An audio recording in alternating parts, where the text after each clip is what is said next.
And what is up, everyone? It's the top of the hour, or not top of the hour anymore, my mistake. You're listening to 90.3 WMSC Upper Montclair, 10 a.m. Eastern Time. And you know what that means. It's time to kick the tires and light the fires, Big Daddy. It's time for the Digital Dash. I am your host, Javier Reyes, and for the next 3 hours, I'm going to be talking to you about all the stories, impressions, unabashed opinions, and little idiosyncrasies out there that exist in the world of pop culture goodness. And sometimes featuring only, and I mean only, the most illustrious of guests. And today, ladies and gentlemen, believe me, it is one of those days featuring illustrious guests. First up, at about 10:15, Blake J. Harris, the best-selling author of Console Wars, is going to be calling in to talk about Console Wars 2, probably, and also his new book, The History of the Future, and other things about writing and the gaming industry, and I'm really looking forward to that. Definitely a fan of his, and he's a great writer. And then after that, an emergency Star Wars Summit meeting with my arch nemesis, Mike Cavalier. Going to talk about Star Wars and, how it got announced and all that. Rise of the Skywalker. If you weren't listening to the buzz before, then this is all new to you, and there you go. Really excited to talk with him about that.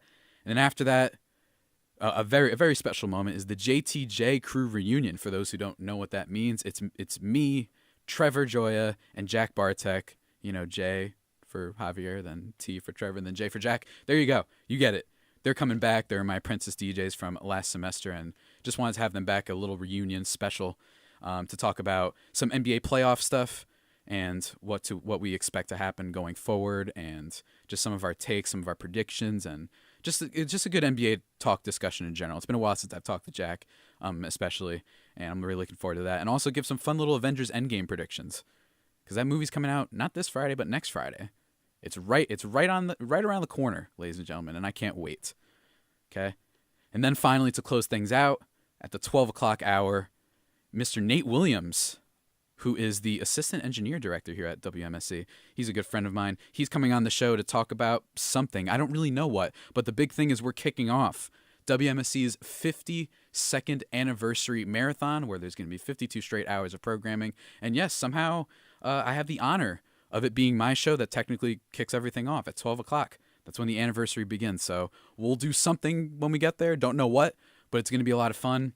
So obviously, as you guys can tell, great show today we got coming up. Really excited for it. Also nervous at the same time, but it's going to go along great. We're going to take a bit of a break. No opening dash, of course. We have too many things that we're doing today on the show. So yeah, just stay tuned. You're listening to 90.3 WMSC Upper Montclair. It's the Digital Dash. Stay tuned. And what is up, everybody? You're listening to 90.3 WMSC Upper Montclair. You're listening to Digital Dash. I'm your host, Javier Reyes. And now, a very special guest is on the line right now, calling in from a currently undisclosed location. It's Mr. Blake J. Harris. How are you doing, sir? I'm good. I'll disclose my location. It's Astoria, New York. Thank you so much for having me on out here. Absolutely. I'm super happy to have you on. I reached out to you. I wouldn't let you go. Wouldn't let you escape. I just kept trying since I'm such a big fan. For those who don't know, Blake is a best-selling author who has written Console Wars, Sega, Nintendo, and the Battle That Defined a Generation from back in a few years ago in 2014, which is actually being developed for a television series by Legendary Entertainment. He has also his latest book, The History of the Future, Oculus, Facebook, and the Revolution That Swept Virtual Reality, released back just a couple months ago on February 19th. He's also been a guest writer for places like ESPN, Slash Film, IGN, Huffington Post, Upload VR, Fast Company, the AV Club, basically everywhere, basically everywhere. He's a busy man.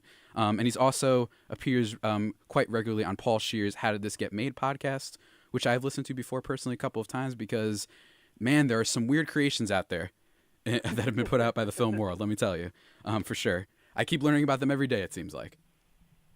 I'm a busy guy, but I am living my dream, and I especially appreciate it because for so long after college, I wasn't. I graduated in '05, and I knew I wanted to be a writer. Had no idea how to monetize that, how to do it for a living. And so from 22 to 30, like literally the day of my 30th birthday was my last day, I had a job in New York at a financial brokerage trading commodities for Brazilian clients. So I was basically trading sugar and coffee and soybeans, kind of like at the end of trading places.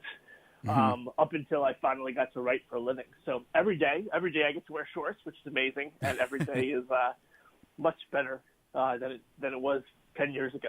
Wow, absolutely. And so humble beginnings, I guess I would say. So you're saying it wasn't easy for you, because a lot of times I think when people look at like authors, and you're a best-selling author, congratulations. I saw that The History of the Future was doing quite well on Amazon. It was at one point at number 2, which was great, which we'll talk about in a little bit for sure. What would you say to people? Because I think people a lot of times they only see the success, right? And you just said how it was definitely not like that at first. What made you want to continue down this path, and is there any advice you would give to prospective writers out there? Sure, great question. I mean, first of all, my day job was trading commodities at a financial brokerage in New York. So certainly no one should cry for me. Life was good then. It just wasn't what I wasn't doing my passion for a living. But I think that my story in a nutshell was that I thought that making it as a screenwriter was the best chance I had to write full time. For years I wrote and produced stuff, and then the script that I thought was finally going to break through, and that my partner and I were expecting to make millions of dollars off of, or at least finally get our foot in the door, was this script about a small European country and a dictator there who gets overthrown and ends up coming to the United States to work at the DMV, and his life turns upside down. It was very much inspired by Coming to America. So, as you can tell, movies like Trading Places and Coming to America were a big part of my childhood. Absolutely.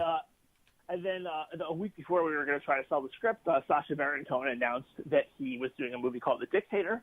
My script instantly became worthless, and I go through this long-winded explanation to say that after that, I realized that could happen with any project I work on. So everything I work on should just be a passion project that I really love. And then I decided to work on console wars, and as sometimes I find it often, or not I find it often, but I find it to be the case more often than not when I interview successful people. Sort of the one project I did that was not supposed to be for money was the one that turned into actually really helping my career. So I guess the answer to your question is really just doing stuff that you're super curious about. Like the passion, I feel like, does end up showing in the product. And Console Wars did change my life and let me do this full time. Absolutely. That's what everyone keeps saying a lot of times. And I remember I picked up the book for Christmas. Let me see. It was 2016. I have the tweet here. I said I asked and I received, and you tweeted back at me, which was awesome. And I love the book too. Because I don't know anything about books. In terms of how the process works, right? Sure. I feel like it's incredibly daunting, because to me, it's just, I don't even want to say I'm attempting to try to write a book right now on some weird, wacky idea, like a small thing. But I remember there came a point where I was like, wait, how does it even work? How does it even get published? How do you even, what even are publishers? Who are publishers? Like, what is that whole process like? Like, just because I think it's really daunting for people who have never done it before, and it's different than, say, starting up a blog. Well, I mean, I definitely was exactly in your position, like 7 or 8 years ago before Console Wars. So I think it's pretty common to kind of have no idea how this whole nebulous thing works. And then what would actually happen is that you put together a book proposal, which is essentially like an overview of the project, an outline of what you plan to do, some sample chapters. And I should say that this is for nonfiction books. I don't know how it works for fiction books, but basically for nonfiction books where you want to go ask for like a year and a half to go research a story. And so you put together a book proposal, and then if you have representation, that's really helpful, or maybe you would use that proposal to try to get representation. I was fortunately, because of screenwriting stuff, I had good representation. And then in November of 2012, my agent sent the book proposal out to 25 different publishers, and I'll always remember that even though at that point in time Seth Rogen was attached to adapt the feature film version of the book, which is now going to be a TV series, and he was also writing the foreword to the book. So basically, someone who's way more successful than me was involved in this. which I thought would make this thing a sure thing sale, still 22 of the 25 publishers passed on the book because they said video game books don't sell. Right. Which I thought was crazy because there's so many gamers. And it's such a fascinating industry. Like, how the heck can you just say video game books don't sell? And then fortunately it did sell. And there was, 3 people interested. The book sold to HarperCollins. And for me, like I mentioned, sort of my backstory of struggling to be a writer and really wanting to do this and getting Seth Rogen involved and interviewing all these people from Sega and Nintendo. And it was like, finally, I sold the book, and it felt like the end of this journey. And then I realized, like, oh, man, now I need to actually write the book. And it was really just like the beginning of this whole other thing. Right. But, yeah, it's super daunting, if for no other reason that it's just a very solitary experience. And, I certainly I'm someone who's much more comfortable with, loneliness and being, I enjoy having most of my days to myself, but not 100% of the time. And it's hard because there's no one really to talk it out with. I think that, we all, to some degree, have this, like, romanticized vision of book publishing where F. Scott Fitzgerald or Hemingway, where, you're passing in your chapters and your editor has, like, sort of like J. Jonah Jameson, but a nice guy, and he's got a cigar between his lips and saying, like, oh, you got to do more of this, less of that. But, really you're much more out on an island on your own. So it can be daunting, but you do a little bit every day. And in my case, and perhaps yours, some people have asked me if I would be interested in writing fiction, and I'm basically interested in writing anything that's fascinating. But I do think that I would never finish a fiction book because, as I often tell people, when you're writing nonfiction, you're dealing with real people, and I feel accountable to them. So whether it's Palmer Luckey in this new book or Tom Salinsky in the last book or dozens of other people, they all check in and say, how's the book going? And so you kind of can't just, let the thing slip away. You got to keep making progress. And slowly but surely, things come together.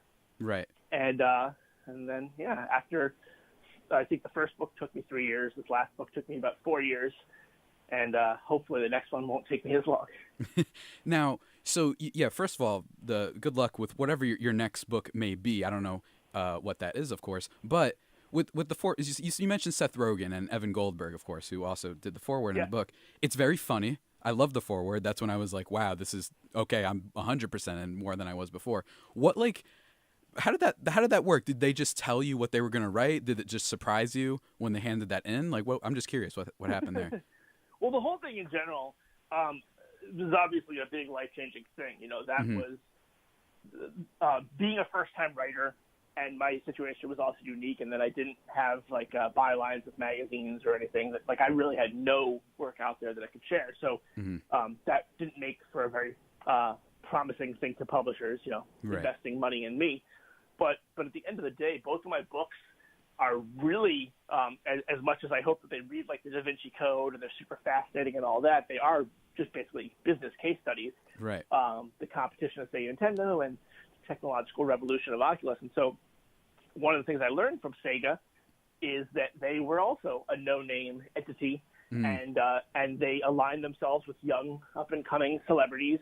And so I literally just Googled celebrity gamers, and Seth's name came up, and sort of in the way that, you reached out to me, and I don't know, thought maybe there's a chance that this interview will happen. I reached out to Seth, and I did not really expect that something would happen, but I ended up meeting with him in January of 2012, and it was life-changing. And then in terms of actually the forward, I did not expect the forward to be as silly as it was. I mean, it was amazing, but yes, it's very good. I remember thinking, like, this is sort of an odd opening to a book. This is kind of as serious as like a Michael Lewis or Ben Mesrick book, but they're hilarious. So I loved it. Yeah, very on brand. Yeah, it felt very on brand. Yes, even though it was very off-brand from me. Yes, it was exactly what I would have hoped for anybody who bought the book because they saw their name on it. And then, like, at the end, also, the reason that Seth said yes, I'd like to think it's because he believed in my creative vision and my ability to execute in the story, but so much of it, too, really was just that he is the same age as me, and we all grew up during this era, and like, you know, that I love how his forward, the one that, you know, him and Evan just touch on so many of those memories that we all have from back in the day. Whether you're a gamer now or not, like we all kind of were gamers back then. And so I love that it really just tapped on that, you know, the nostalgia and even just the way that video games have practical, unexpected implications in our life, like talking about just learning the geography of Los Angeles from playing Grand Theft Auto or something like that. Right. So you touched on, we've mentioned before that it's being developed into a TV series. Is there anything you can say about the upcoming TV series?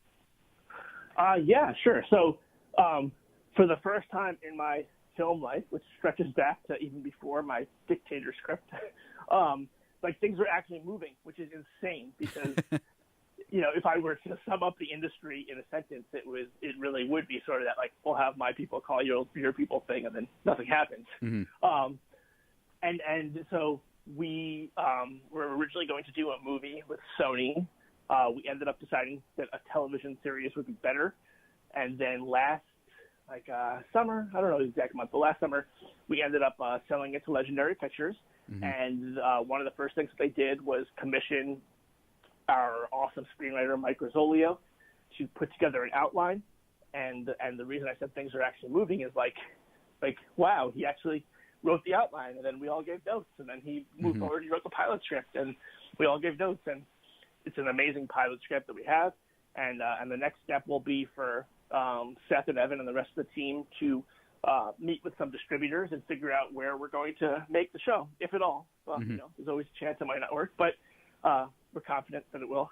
Yeah, I'm definitely looking forward to it. And you touched on a little bit you mentioned before that for some reason video game books, that nobody would read a video game book, right? And I think there's a stigma with gaming and that it's not real journalism, right? That's not the same as what movies and sports or what have you.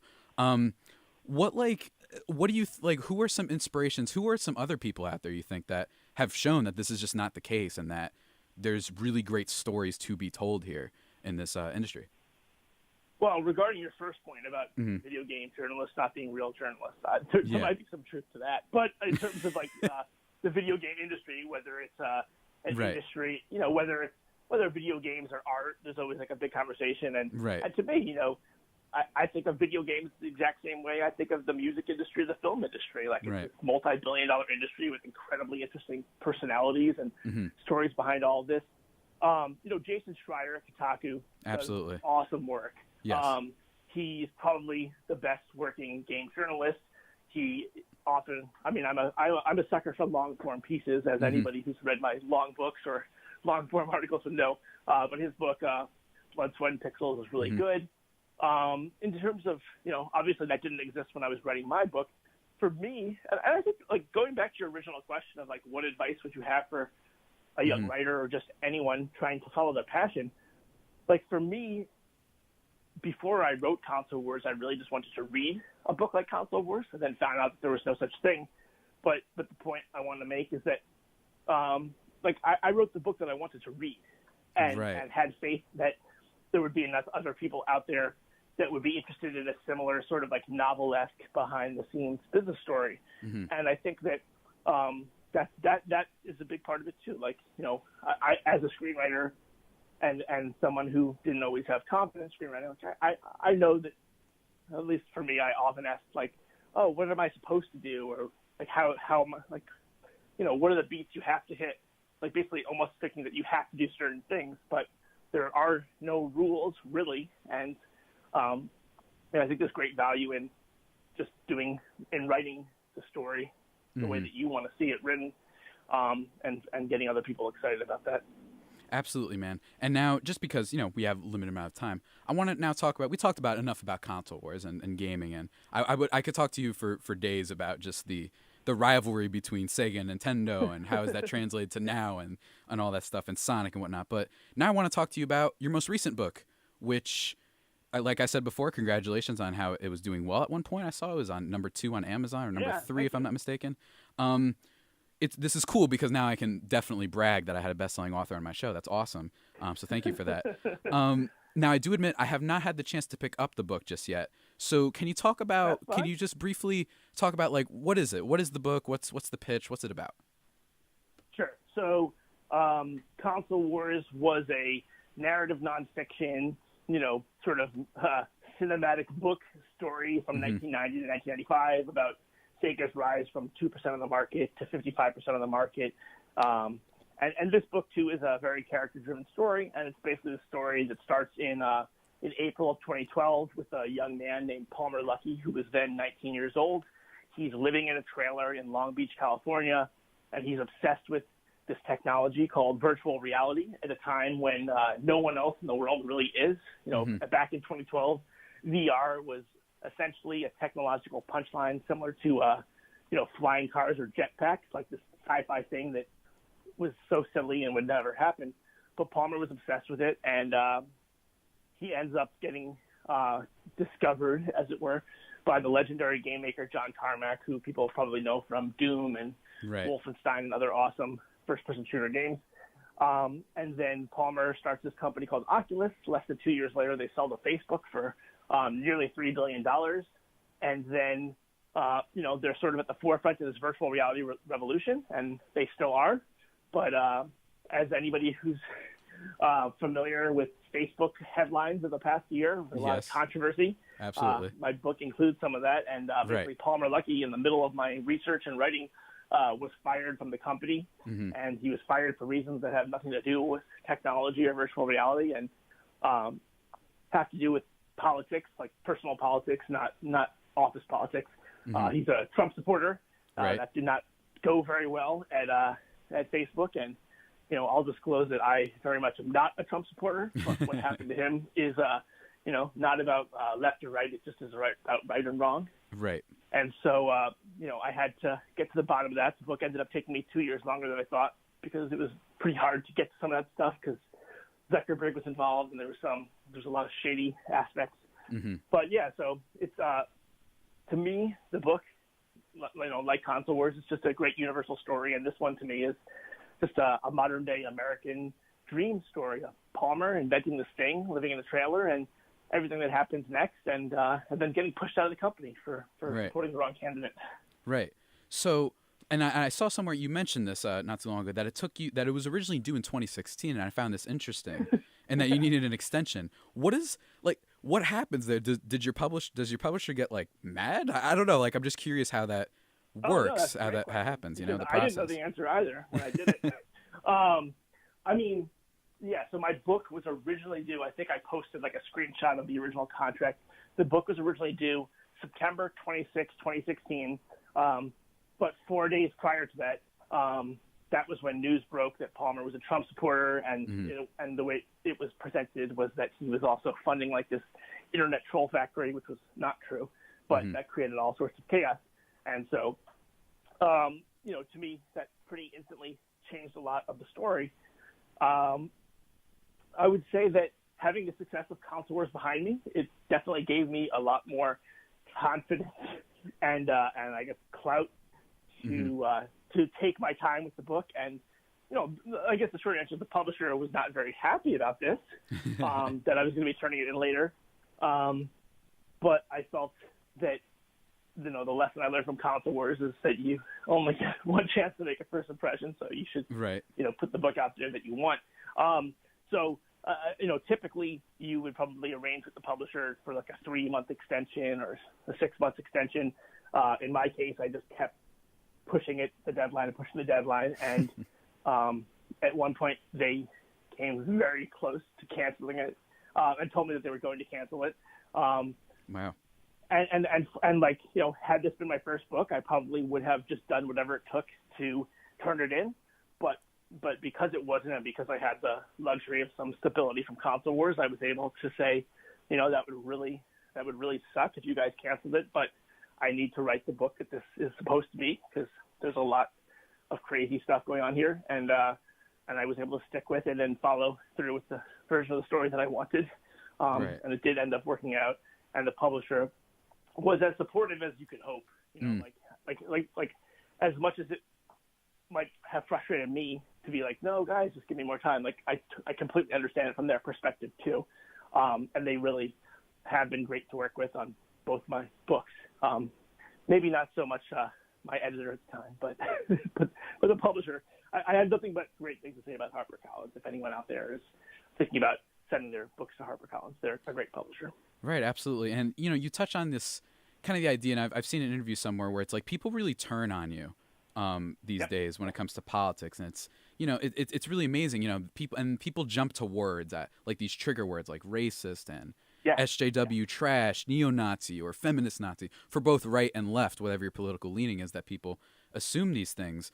What do you think there's any way of changing that? Because I know for me, there was like a super minor example of some dumb joke I made about Shuri from Black Panther, which was just, it was dumb. It really wasn't offensive at all. But I'm just wondering, like, do you think there's any way of changing this kind of mob culture at all on the internet? I do. And like, I this is something that I talk about a lot with my friends and also with certain friends who this has happened to. We mentioned before the show that we're both fans of, and I'm friends with Colin Moriarty. Right, I was about to bring him up, yeah. Made a joke on International Women's Day. Right. And you could either think it's a funny joke or not, but it's hard to imagine that it was a career-killing joke. Yes, absolutely. Especially because it was also very obviously a joke. Mm-hmm. And so, I've spoken with Colin and with other people, and I'm probably more optimistic than some of these other people, because I just think that, like, we're rational people. Intent does matter a lot. Yeah. So if you were making a joke about Black Panther, I haven't seen the exact joke, but I assume that it was not to hurt other people's feelings. Yeah. That you did it. Yeah. And I love that movie too, which is the crazy part. It was super minor. It was just a couple of friends saying I was sexist and all these things. I'm like, hey man, I wasn't, just making a dumb little thing. But yeah, go on. Sorry. No. Well, the Palmer situation was great because basically the allegation was that Palmer was funding this troll factory, right, and that troll factory was, like, people explicitly said that this group he funded, that he gave $10,000 to, that they were literally responsible for all the terrible memes that you had seen on the internet during the 2016 election season, like every racist, misogynistic, all that thing, right, all that stuff, including, like that stuff sometimes kind of is offensive, actual memes, yeah, absolutely, of gas chambers and whatnot. There was no truth to that, but but yeah, Palmer got called a white supremacist. He still gets called a white supremacist, and then the other weird thing is people say, hey, Blake, you know Palmer really well. It's like, yeah, I've talked to Palmer almost every day for the past 3 years. And they say, well, is he a white supremacist? And I say, no, absolutely not. Right. And I've done a lot of research into it, and I've staked my career on this. So, and they say, yeah, but how can you prove it? And I'm like, how do I prove something is not true? Yeah. Is it true? But getting back to your original question, like, I do have hope, and I hope that my book in some small way can help improve that situation. And I think that it's really just a matter of understanding. Palmer said something to me at one point. I compiled a list of all the nasty tweets that he got in the aftermath of the reports, and he said to me, it's interesting. The obvious reaction is, wow, these people are being mean to me. He said, but I don't really feel that way. He said, my reaction is that, wow, these people are being misled by journalists, because he said, if I were them, I would not go out of my way to reach out to someone and tell them how much I hate them. But that aside, he said, they're actually saying why they're upset, and it's just that they're being misled. So I think it does start with journalism, and it also starts with understanding. Like I mentioned earlier that I am no fan of Donald Trump, but half the country supports him, and I don't think that those people are evil. And I think that a lot of people do think that, or vice versa. They think that anyone who supported Obama is evil. That's kind of crazy. Like, you can dislike the politician without disliking the supporters, because we all have various reasons for supporting people, and it's almost never because we want to hurt the other side. Right, absolutely. And I think this, with Donald Trump, I think that it's certainly a huge example of where I think there are a lot of very true, very bad people that perhaps support Donald Trump. Right. But like, this is an extreme kind of example. This is a very heightened. This has never happened before, really, in the history of politics in this country, a candidate like this. But just in general, it's true. It's hard. You don't want to make these sweeping kind of generalizations about people, and I think that's important. And I like that you're optimistic about it, because me, I'm kind of in the middle. I'm not really sure, because we keep seeing it happen kind of every industry where, people kind of ignore your background and they just go by based on this one thing. And, I think we need to talk more for sure, and I agree with that 100%. Yeah. Well, like I said, I hope that my book can play some small part in. It's also just a matter of understanding how this all works. That another maybe less polarizing example is just The Last Jedi. There are, yes, like you were saying about Trump, there are definitely 5% of the people who hate that movie who are awful. Yeah. who dislike it for reasons that I think are absolutely objectionable. But there's also like 90 to 95% of people who don't like the movie for reasons that they just don't like the movie. And they move on. Yeah, they move on. They're like, I didn't like it at the end. Yeah, but they sort of get lumped in as like, oh, well, if you didn't like that movie, then you're part of this group that journalists focus on as like that, the main core, or anti-diversity or whatever it is. Like you said, like it's these generalizations. No, people are nuanced and have a lot of reasons, and journalists used to be the ones whose job it was to differentiate that nuance, and for some reason they've sort of fallen asleep at the wheel on that. But I think that we can do better, and I am optimistic. Right, absolutely. And with Colin, who I'm such a huge fan of, sometimes I see some of his political stances, and I'm like, ugh. But then I'm like, but I like this guy. It's like for that second, you know what I mean? That split second, you're like, no. But then you remember these are good people and talk and listen, and perhaps maybe your mind will be changed. I think that's important.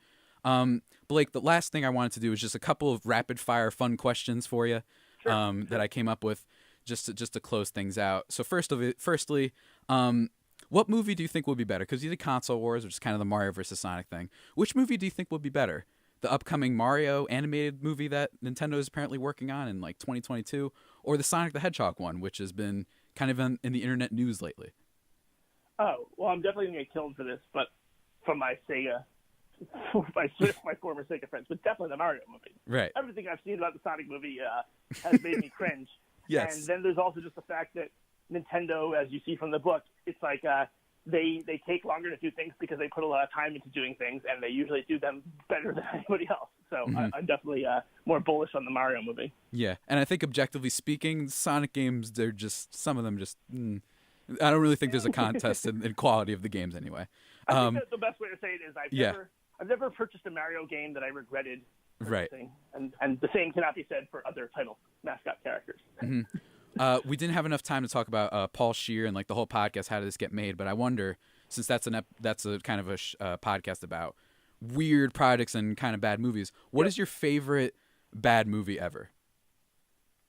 Well, I'll say that my favorite movie that they have covered on their show is Demolition Man, but I think it's like actually an amazing movie.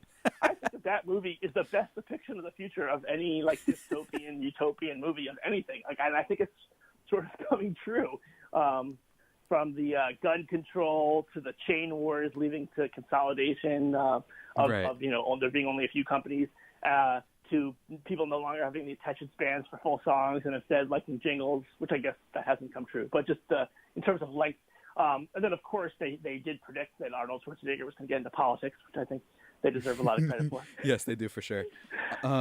So another question. Well, let me see what I had here. If you had to pick a gaming mascot to win in a literal street fight, who would you pick as your champion? Oh, that's an awesome question. I mean, I kind of feel like you have to take Hubert, because what's that guy up to? He's got to have some secret tricks there. Yeah, he's up to something for sure. I don't know. I mean, I guess, but more seriously, just because this is a serious question. No, I would say Mega Man. I really admire Mega Man. I think he's got great versatility, I would put my life savings on Mega Man to win a street fight. That's a fair one. Mine has always been Mario because he's just a winner. I like winners, And then one of the last things, last question is, what's your favorite rivalry in general? Besides, of course, since you wrote about it, don't want you to say this. Besides the Sega and Nintendo one, do you have another favorite rivalry? Oh, that's a good question. I mean, it's tough because, just looking at the console space, you don't really have those kinds of rivalries anymore, and a lot of corporations decide that it's better to, try to not call out their competition. So there's not that much of it, I guess growing up, my answer after Sega Nintendo would have been with Red Sox Yankees, but then that's a little bit played out.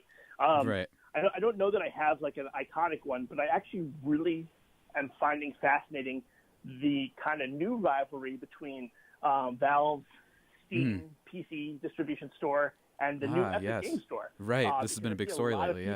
Yeah, a lot of people are really upset about this. Now, me being a console wars guy, I'm like, that's great, competition. You know who wins is the developers and the gamers. But I see a lot of people who feel differently, so I find that fascinating. I also think that Steam has had a monopoly on this for 10 years. So it's a really exciting time to see Epic come in and maybe see more out of EA and GOG and so I guess it's not a classic rivalry, but it's one that I find very fascinating right now and that I would like to keep a pulse on. Absolutely, for sure. Blake, that's the end of my little rapid fire segment. Thank you so much for coming on. We ran a little bit over time, just a little bit. Fine. My bad, but I hope you had a lot of fun. I know I did, and this was definitely a cool, surreal, dream come true kind of moment for me. So thank you so much, Blake. I had so much fun that I will happily come back another time. So just let me know when you want me. And thanks so much, Javier. It was great. Thanks so much, man. I'll see you around. Bye.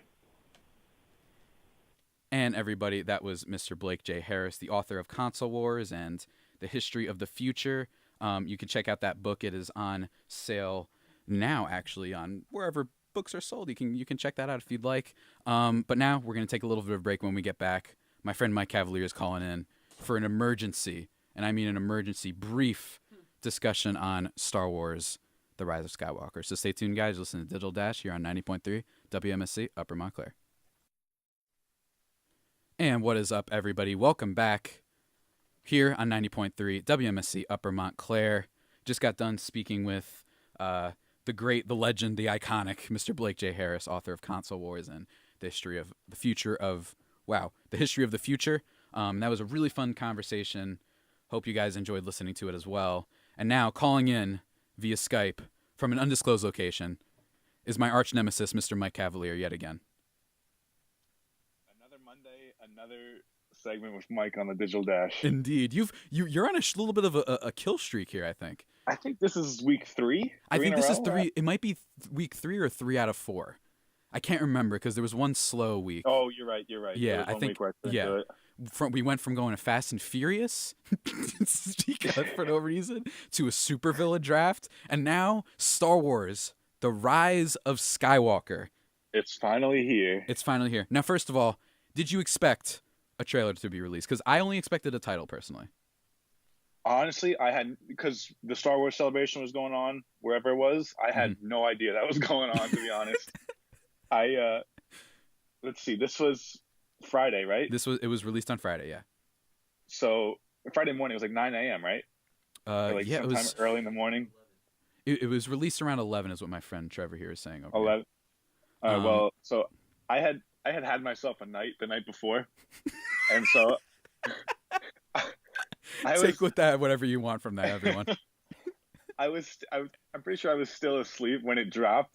So I woke up to you sent me. Oh, you texted me, just like they did it. They really did it. I forgot what I sent. I want to find the text too. It was like like one of those. I was like, Cav, like it happened. It's like when that happens, I feel like there's only one of two things. It's either Star Wars or the Avengers. Like that's me and John do that all the time. I'm right here. Hold on. Here. Stretch for a second. Yeah, no problem. But the trailer, big reveal, Rise of Skywalker is the title. Of course, people have been waiting to hear more about Star Wars, obviously, and this is a big moment because ever since The Last Jedi and Solo, the Star Wars hype kind of died out a little bit. You know, at least it's not dead, no doubt. I think a lot of people are kind of kidding themselves. I think a lot of people, they really do still care about Star Wars and they're pretending. Like I love some people that I follow and they're like, I just don't really. They're like, and they say really friendly. I sent you a tweet that of someone that I follow shared. And I was like, and he said it very kindly, but I was like, what do you mean there are no stakes? There's like 5 people left in the rebellion. The Emperor might be back, or he is back. We don't know in what form, but he said he's back. And it's like, what do you mean there are no stakes? What are we talking? I hate Star Wars fans so much, man. It's just gotten out of control. I can't stand it.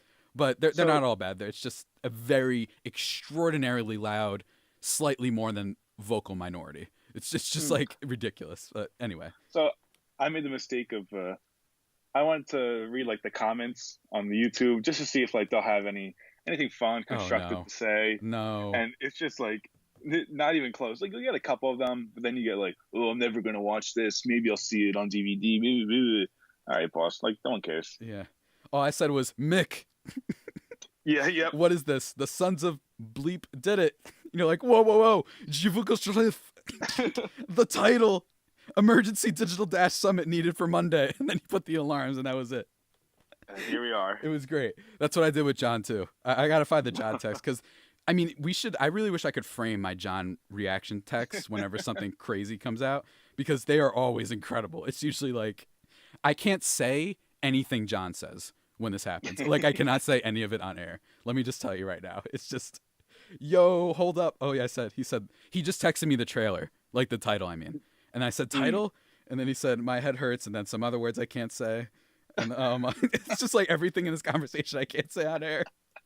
It's just so exciting. It brought me back to life. I was like half asleep kind of that morning, and I was just like, oh my God, Star Wars is back. This is great. You and me both. So what's your take? Like, what's your take on the trailer? The trailer, it's interesting. Let's just go. Should we just go like frame by frame? Sort of, yeah. There's not too many frames. You know, it starts out with Rey, the heavy breathing, and her jumping over a ship, a TIE fighter. That was quite the moment. So Rey's still here, everybody. And we are still here on 90.3 WMSC Upper Montclair, just past the top of the hour. And then after that, you have the great music playing. The music got me, I have to say. Yeah, of course. Music got me a little bit, man. Williams, the positive, kind of brings you upbeat back. one. Oh, it got me a little bit. I was like, oh, this is great. And they have a quick shot of everybody. Finn and Poe are back. Poe looking like Nathan Drake from Uncharted 3. I know you don't know what that is because you don't know anything about anything sometimes until I tell you to or you randomly stumble upon it. And then you have, you know, an interesting shot where it looks like, I don't know who's holding it, but the medal. A lot of people are saying the what are those called? Like the award medal things that they gave Luke and Han. That's what it looks like at that one point. Right. They show a ship that looks like it's going to crash. And cleverly, it looks like there might be a battle in that. You know what I mean? It looks like something's about to crash. And right before you can see what's going out in the distance, they cut it. They show Rey and Leia embracing. That's going to be tough, by the way. I just realized that just now.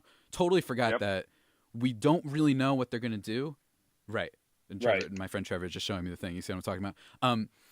Where we don't really know what they're going to do with Carrie Fisher's character, Princess Leia. Mm-hmm. It's one of the great, not interesting things, but it's just it's a factor because this was not a planned thing. So we don't know what they're going to do since she didn't shoot all of her scenes yet. So I imagine some CGI will be involved. And what another thing we heard was that she had a big role in the last one. So that's an issue, of course. So we have to see what happens there. And then they show, you know, a couple more interesting shots. Kylo body slamming some guy with like the rock bottom. He hit him with the rock bottom, Cav. It was really something. He hit him with finisher. And with the signature. Perhaps one of my favorite. Oh yeah, go on. I just say that scene in particular. Like, I don't know. There's speculation that's the Knights of Ren, and it doesn't. It looks like he's not trying to like kill him. He's just trying to knock him unconscious, give him the old Stone Cold Steve Austin. Right, exactly. Put him on the ground. Exactly. And one of the best tweets that came out of Star Wars was the emo Kylo Ren account being like, actually, helmets are cool.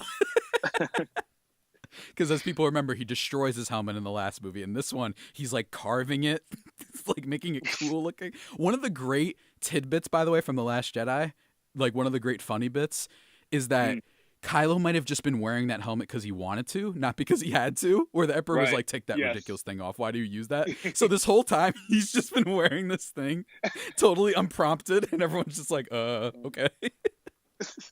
And everybody who dares cross him, of course, probably gets thrown into walls. That famous SNL skit, one of my favorite skits I think they ever did, was the undercover boss Kylo Ren thing. That was so funny. And Adam Driver himself, by the way, he looks like if we mess with him and don't make him happy, he's going to turn into Kylo Ren sometimes. Have you seen him at some award shows? He like looks anxious and he's looking around frantically, and everyone's like, "Oh my God, be careful, guys! He might turn into Kylo Ren." I think, and then of course, let's talk about the biggest thing that happened. Of course, Palpatine, who we quote, I'd say 3 times a day in our texts or in person. At least. No, you have lost. Just a surprise to be sure, but a welcome one. Oh man. Huh. Death Star from The Force Awakens. Oh yeah. Could be what the scene is going to be. Right. I forgot to turn your mic for That's that. But what yeah. I was thinking. Yeah, there's a lot of theories and speculation. What I love is that this is just a teaser. Means we're gonna get another, probably just one more trailer. That's usually what they've done, right? They usually do a teaser and then three. They do 3 trailers. I don't remember what they did for Last Jedi. I remember there being I can't 2. remember. One. Yeah, I remember them doing like this one. They do this one at first, and then they do the second one. Maybe Force Awakens had 3. I can't remember. But regardless is they like keeping these things secret. And Cav, I was telling you for a while, 2 things I was telling you for a while. One, I guaranteed you, I told you Lando would be in this movie. I told you, that he would be in this movie. It is my only correct take I've ever had. I said it doesn't make sense that they have Solo. Everyone's going to be talking about Lando, and because Donald Glover's playing him, it'd be weird that they just never bring that character up again. He's back, and he has the laugh. It was so great. It just gave me super strength. It was amazing. Yes. And then the other thing being... what was my last take? That, yes, they were going to find ways to bring intrigue to this movie with the trailer. Because people, they talk about there's no stakes anymore for some reason. The dumb people out there on the internet say that there's no stakes, right? There's no stakes. That there's nothing we can learn anymore. And I said, these people are movie makers. They'll find a way to give intrigue to something. They're going to have something in that first trailer that gets people excited. And what was that? Palpatine's evil, sinister laugh. Yeah. And it's... Oh, man, that was a good one. That was good. It was good. What do you think about this? Do you think that he is straight up alive? Do you think that this is some misleading where he's just going to appear as a Force ghost? Do you think that he has a sizable role? Like, what's your first thought about this? I don't know. It's just like the part of me says that there's no way they're going to bring him back and have him be like actually alive in the flesh. Mm-hmm. But also, you do have the he's the Emperor. He was the Sith Lord. He still might be alive. Mm-hmm. It's interesting. Maybe, it's interesting that this tragedy of somehow. Darth Plagueis. Yes, exactly. Do you know the tragedy of Darth Plagueis the Wise? He grew so powerful he could even save people from death. Is it possible to learn this power, Kev? Not from a Jedi. The Palpatine quotes, it's just so good. Everything. Now, one of my takes is first of all, I remember some people reporting this. They were like, it's amazing. I think Abrams might have said this himself. Don't quote me on that he was shocked that the actor wasn't like, it didn't leak that he was on set. Like somehow that didn't leak. That's amazing to me too. That's true. That didn't leak somehow. I mean, we're getting Avengers leaks literally every 5 minutes. Whether they be fake or not, we're still getting leaks, and the fact that something like this doesn't leak is really impressive. Which might maybe lead credence to my belief that maybe he doesn't have a big role. Maybe it's that's how they were able to keep it secret. That he's just in there maybe a little bit. I also think people are forgetting this is the final in the Skywalker trilogy, like not trilogy, saga. This is like that's the main fulcrum, I don't know if that's the right word, of Star Wars, is the Skywalker saga, and this is it. I think people are forgetting that. And it wouldn't surprise me. Oh, go on. No, go finish it off. It wouldn't surprise me if we just get a big reunion from almost every character that's ever been in Star Wars. I think that's what the Palpatine thing might be cluing at. And we pretty much got all of them in the trailer. We had Leia, we had Lando, we had Chewie, we have all the characters from this trilogy, R2, C-3PO, Luke. You heard Luke's voice. Mm-hmm. So you could just get all them. Mm-hmm. And they hit all the characters in this trailer pretty much. Teaser, whatever. It makes sense. We might get a little Anakin Skywalker, Hayden Christensen making his highly anticipated return, perhaps. Oh man, the memes. Oh, Cav, the memes will be great. Even if they should have him be self-aware and reference one of his old bad lines, like something about sand. He should be like, if he appears in the movie, he should be like, I never liked sand. You know what I mean? Like, say that, please. It would be so funny. I don't care if it's completely out of context. It'd be great. I wonder if it's probably leading to, remember at the end of Return of the Jedi where they had all the Force ghosts of Obi-Wan, Yoda, right, Anakin, back in, depending on which Anakin you got. Mm-hmm. That's probably what this is gonna. I have a feeling that'd be at some point in this movie, something like that. But I definitely see that they're gonna have a giant tie-in, and this is I think a lot of characters are gonna be involved here. Who knows? Maybe Samuel Jackson is in this. Not probably not, but it's just hope so. Yeah, I hope so. One of the great Star Wars characters for sure. Going to go high in our Star Wars draft whenever we do that. I think it's interesting. I think it's a great teaser. The Rey thing, I was talking with John about this, jumping over the ship, a little bit out of place. It's a strange way to start off the trailer for the movie. Yeah. But then again, everything else makes up for it. I love the music. I love the embracing moment. It's going to be tough. I think that this movie, the hype, it's not. I don't think the hype is there right now just because everyone's only talking about Avengers. That's it. Nobody cares right now. I was just going to say. But we have plenty of time, Once September hits, man, I think that the hype is going to go through the roof. And I think it hasn't dawned on people just yet for everybody. Yo, this is kind of like this is Star Wars' Endgame movie. There's still going to be more Star Wars movies, but it's the end of the main saga. You know what I mean? And I'm really excited to see how that turns out. Yeah, I feel like Star Wars for the better part of like a year, even after Solo, it's just kind of been like out of sight, out of mind, because we haven't really heard any news. They've just been kind of chugging along, filming, editing, and all that stuff. So we haven't really gotten any news. And I think they're probably waiting until after Endgame to launch a full throttle the marketing attack. And I feel like after that, that'll be when people get excited and get into it. Right. Something tells me maybe the decline in, not relevancy, of course, but the bad voice of Star Wars might be a reason why they thought, you know what, let's not. I think that originally it's possible they were like, we're going to do what we did last time, only release the title at Star Wars or whatever it was before that maybe. But this time they were like, you know what, let's do both. Let's we don't want to play too dead on this. We don't want to wait too long. We want to at least get it out there again, make people think about it. Disney Plus coming out, all that stuff. Exactly. Mm-hmm.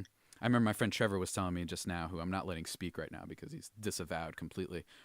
He was telling me that the Mandalorian trailer apparently leaked online somewhere, and he saw it. And I refuse to watch it because I just want to see it when it comes out. Because also I don't super care about that show too much. I'm interested, but I've always been more of a just Star Wars movie guy, not Star Wars universe guy. If that makes sense. Yeah, I understand that. I think I'm probably on the opposite end of that spectrum. Not totally, but I'm a fan of the Star Wars universe, and I'd like to get those other stories. Mm-hmm. For sure. Your favorite character, of course, being the Ewok. Of course, I know you're a big fan of the Ewok. Really? And who's your favorite random character? I forgot who it was again. Oh man, because mine is what's his name? Num. The guy with like the two faces that me and John are obsessed with. He's like, yeah. He's great. He's the one flying with Lando in Return of the Jedi. It's just like, we love that guy so much.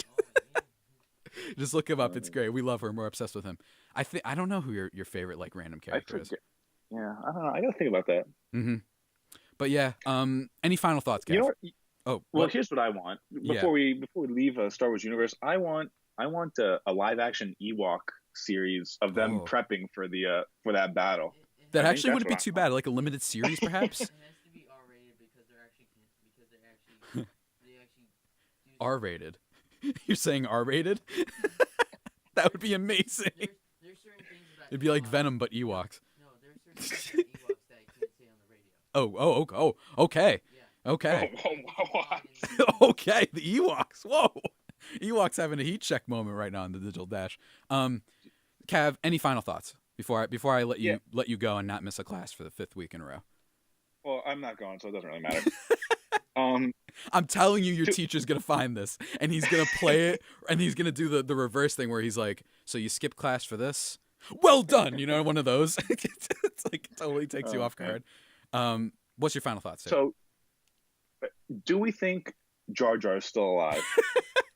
Oh wait, I love that thought. You think Jar Jar's alive? I'm like, Jar Jar. Probably. He's probably pretty old, right? He's probably still here. I bet you. Maybe you get a reference to him. I don't know. I do. The only thing is, I think that there is a good chance we get a lot of like character throwback things. You know what I mean? Because this is the last one. I could see a lot of like a summit meet. Maybe Rey meets with all the Force ghosts of everybody. And my dream was being Han being involved and him being the exception, that he doesn't have to be a Jedi to do it. But that probably won't happen. But still, it's just a dream scenario. I'm excited, man. What's up? What's your thoughts on the title? Like, what could it mean? So I don't like the title. I'm going to be honest. I don't hate it. I'm not freaking out. I think it could be just that. I think The Last Jedi might be the best title of a Star Wars movie, personally. Or Empire Strikes Back. I don't know. It's really hard, but I think Last Jedi is just so good. Especially, it evokes so much intrigue when that movie Right. came out. This one, you know, Mark Hamill's playing around and trolling on Twitter where he's like, which one is it? Is it Luke coming back? Is Rey a Skywalker? Is it Kylo? Is it something to do with Power? Is it Anakin? You know what I mean? Like, he's messing around and clearing up all the, taking his bases, whatever the term is, covering all his Right. bases with the Right. fake spoiler stuff because he likes doing that so much. I don't know. I don't like it. I don't like titles with Rise, Legacy, and Origins in there. I feel like they're overused. Like, I don't want it to get Venom 2, The Rise of Carnage. Oh my God, imagine that might actually be the title too. Oh my God, dude, that might be the title. I'm not even kidding. You get a phone call from Sony right after this. Yeah, they're like, you know what, man? They're like, you know what? We don't appreciate it. Cease and desist, please. Yeah, cease and desist. You have to. If you take it back, we'll let you go see the screening. Which I would. I would give up everything to go see, of course. Oh my gosh. Cav, there's gonna be carnage, but for now, I'm gonna let you go. It was fun doing this emergency Star Wars meeting. I'll see you next time. I'll probably end up seeing you next week on the show too. This is just becoming a weekly thing. It's reoccurring apparently. Cavs Corner.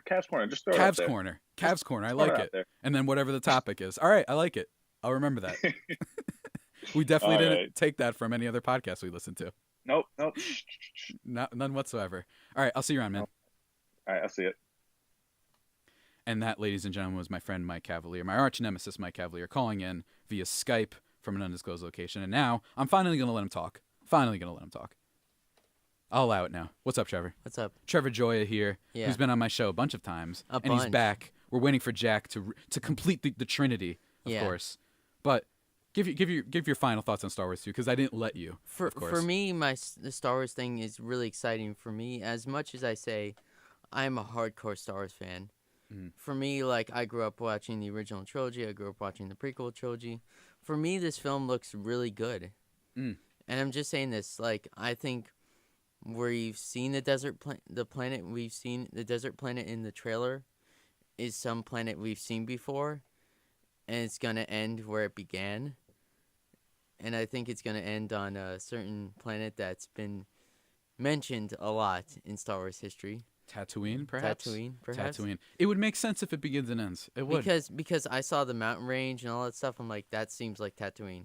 That does not seem like Jakku. That doesn't seem like any other place.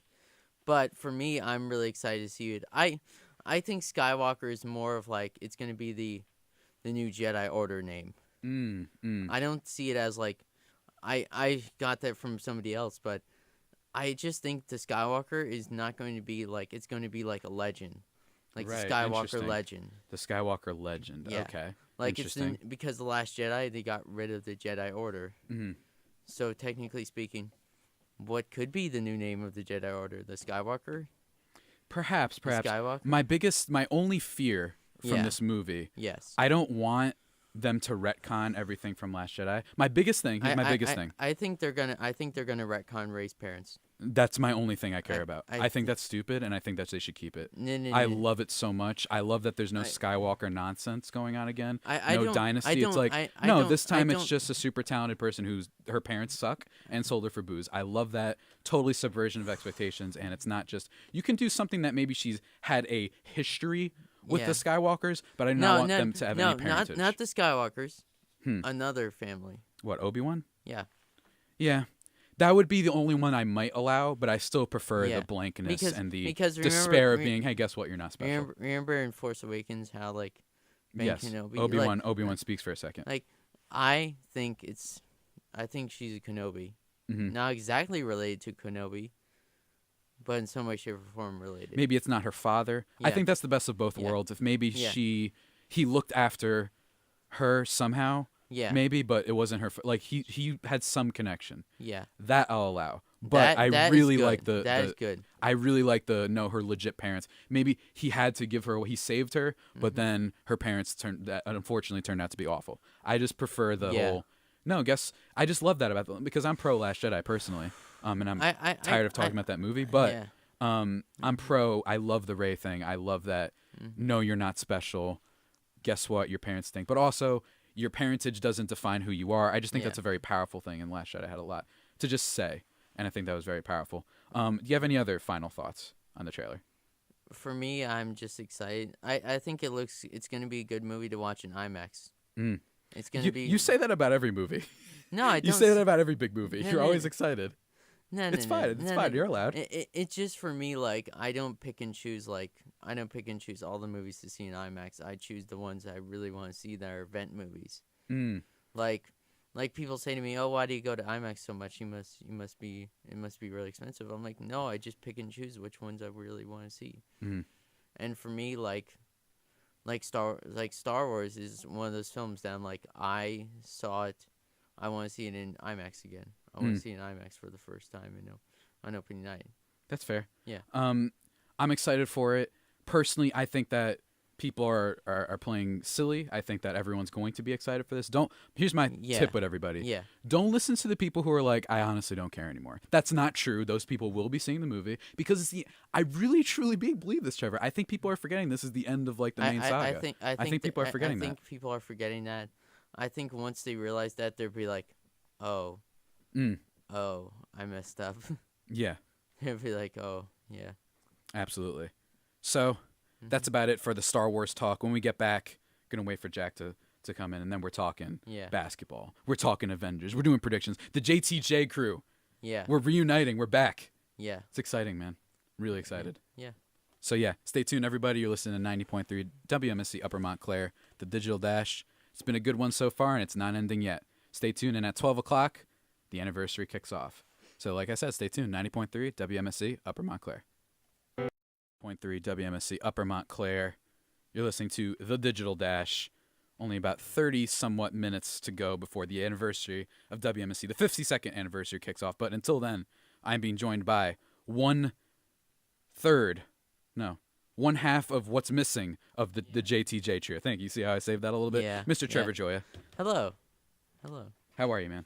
I'm doing well. Doing really excited for my next week's show. Absolutely, man. Can you tell the people what you got planned? So for next week, and say what you got planned for this week for your new time slot too. My new time slot for this week will be, because it's the WMSC 52nd anniversary, I will be doing a full nostalgia episode, like talking about everything nostalgic that we love, like from Nickelodeon Gas to other things. I love that. Me and Josh fell into a nostalgia slide this morning too. And I'm also gonna talk about what scared us as kids, like Scaredy Camp from Dusk Till Dawn. You know what mine was? What? I got one for you. M. Night Shyamalan's Signs. That got me. That's a good one. That got me. The part where they look up and the alien's just sitting there on top of the roof. And now, really quickly, I was gonna like give him the cold shoulder and pretend he wasn't here. Mr. Jack Barteck, the other part of the JTJ trio. It's back, everybody. We're back. We're back. Business. The boys are back in town. Here we go. Yeah, this let's is great. go. The whole squad reunited. Like basically, all of us have our own show, which is crazy, right? Oh, like we have our all. Yeah, we all have our own show. And Jack, I want to congratulate you. Yeah. Because a special thing happened. Now, I was going to make fun of you for not being able to get in here by yourself yet because you don't have your ID yet. But he is now the assistant. Well, not now, like right now, but kind of right now. I don't really know anymore. Coming up. He is the assistant sports director here at WMSC. I always knew he would be up to great things. Congratulations. I knew it. Anyone who ever's on the Digital Dash does great things. That's just a fact. Congratulations. Proven by science, you know? I appreciate it. You remember that? Absolutely. We should pull up that video of the guy who's just saying, congratulations. Yeah. Just all that. It's great. And he's back. So everyone's, you've got your own show now. Yeah. Killing it. I've been on that show a bunch of times. Pretty sure you haven't. You loser. No, I don't know. Not. I know that everybody's got because you have a strange time slot every now and then for people. Because Wednesday just is a little bit of a tough day. It's a weird day. I've been on there, so I'm by default cool. I haven't been on Jack's show though, or was I? Hold on, I was during the winter, right? During the winter, I appeared on the winter, but now I got to make up for that on the Saturday. Even though your show also gets preempted. It's a weird time for too. Guests because nobody wants to be here on a Saturday except me. I could always call in though. Don't worry. Yeah. I'm always here to give some sports. I'm always takes. welcome for callers. Yeah, absolutely.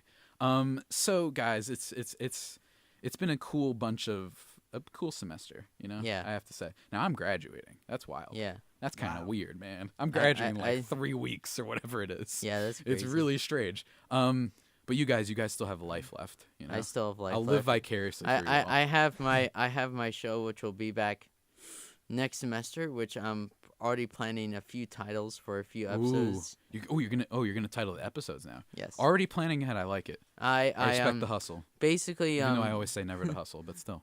For me, this week will be the nostalgia episode. Next week we will be even crazier, which will be the Avengers Endgame pregame show. Oh man. Which will be a sort of parody of Super Bowl pregame shows. Yeah, all sports type of pregame shows. It's great. Like I'm gonna come with my own I'm gonna try and come with a sports personality, but make it Avengers style. Yeah. I don't know, like an Ian Eagle thing or a Mike Breen. Mike Breen, I'm gonna do. And I'm planning to be I'm planning to have a few experts call in. Ooh. My friends. Yes. My friends who are actually Marvel diehards. That's what I always do too when I say I have special guests and friends. It's just my friends talking about dumb stuff. And I'm gonna have on next week's episode is going to be Alex Centeno, Nate, Nate the Great Williams. Yeah. Who's gonna be on my show in about 30 minutes too? Saeed. Oh, Saeed Muhammad? Yeah. He's a great guy. I had him. He's on actually my show a Marvel fan. He's actually an Avengers fan. I didn't know that. And he's really into it. I can't wait to talk to him about it. That's going to be awesome. Also, I'm going to have my friend Tom Vicka, who's one of my good friends, we're going to go see Avengers on opening night in IMAX. Oh, man. I can't wait. And it's going to be crazy. You can feel the hype. And, Jack, I know you're not the biggest of the Avengers guys, but you can feel the hype, right? It's crazy. It's like the NBA Finals. It's really like the Super Bowl. It's like the Super Bowl. It's amazing. Everybody knows about it. It is, for me and, hardcore Marvel diehards, it's our version of the Super Bowl. It's the movie that we've been waiting for and waiting for and waiting for. It's the movie that basically broke ticket sales, made people sell their tickets on eBay, which is even crazier. Shout out to those people. Hey, capitalism, you know what I'm saying? Capitalism. But yeah. So yeah, where should we start? So we're talking a lot about Avengers, but yeah. I don't know. I want to do the pretend paper thing. I love how you're doing the pretend paper thing. I have notes. I have glasses. Let me just key them down. He's like, let's talk some basketball though, because I know Nate is probably going to want to talk about Avengers. Nate is going to go on a whole thing, so I want to make sure we get the basketball before it's too late. Before Nate just goes out of control. I don't know. I can't wait. But Jack, NBA playoffs. What's your take so far? Because here's the thing. First of all, I'm going to start out with a banger. What do you think is a worst thing that could happen?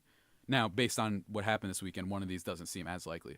What would look worse? What explodes the internet more? If the Rockets lost or if the 76ers lost? The series, of course. I want to say this is tough for me because as a Net fan, I obviously hold them in higher regard than the national media and the national fan base of the NBA does. I want to say the Rockets. Personally, for me, it would be the Rockets because I know the potential that the Nets have. It wouldn't surprise me at all if the Nets won the series with the 76ers. And I think after watching Game 1 of the series, it's pretty clear the Nets can easily hang with the Sixers.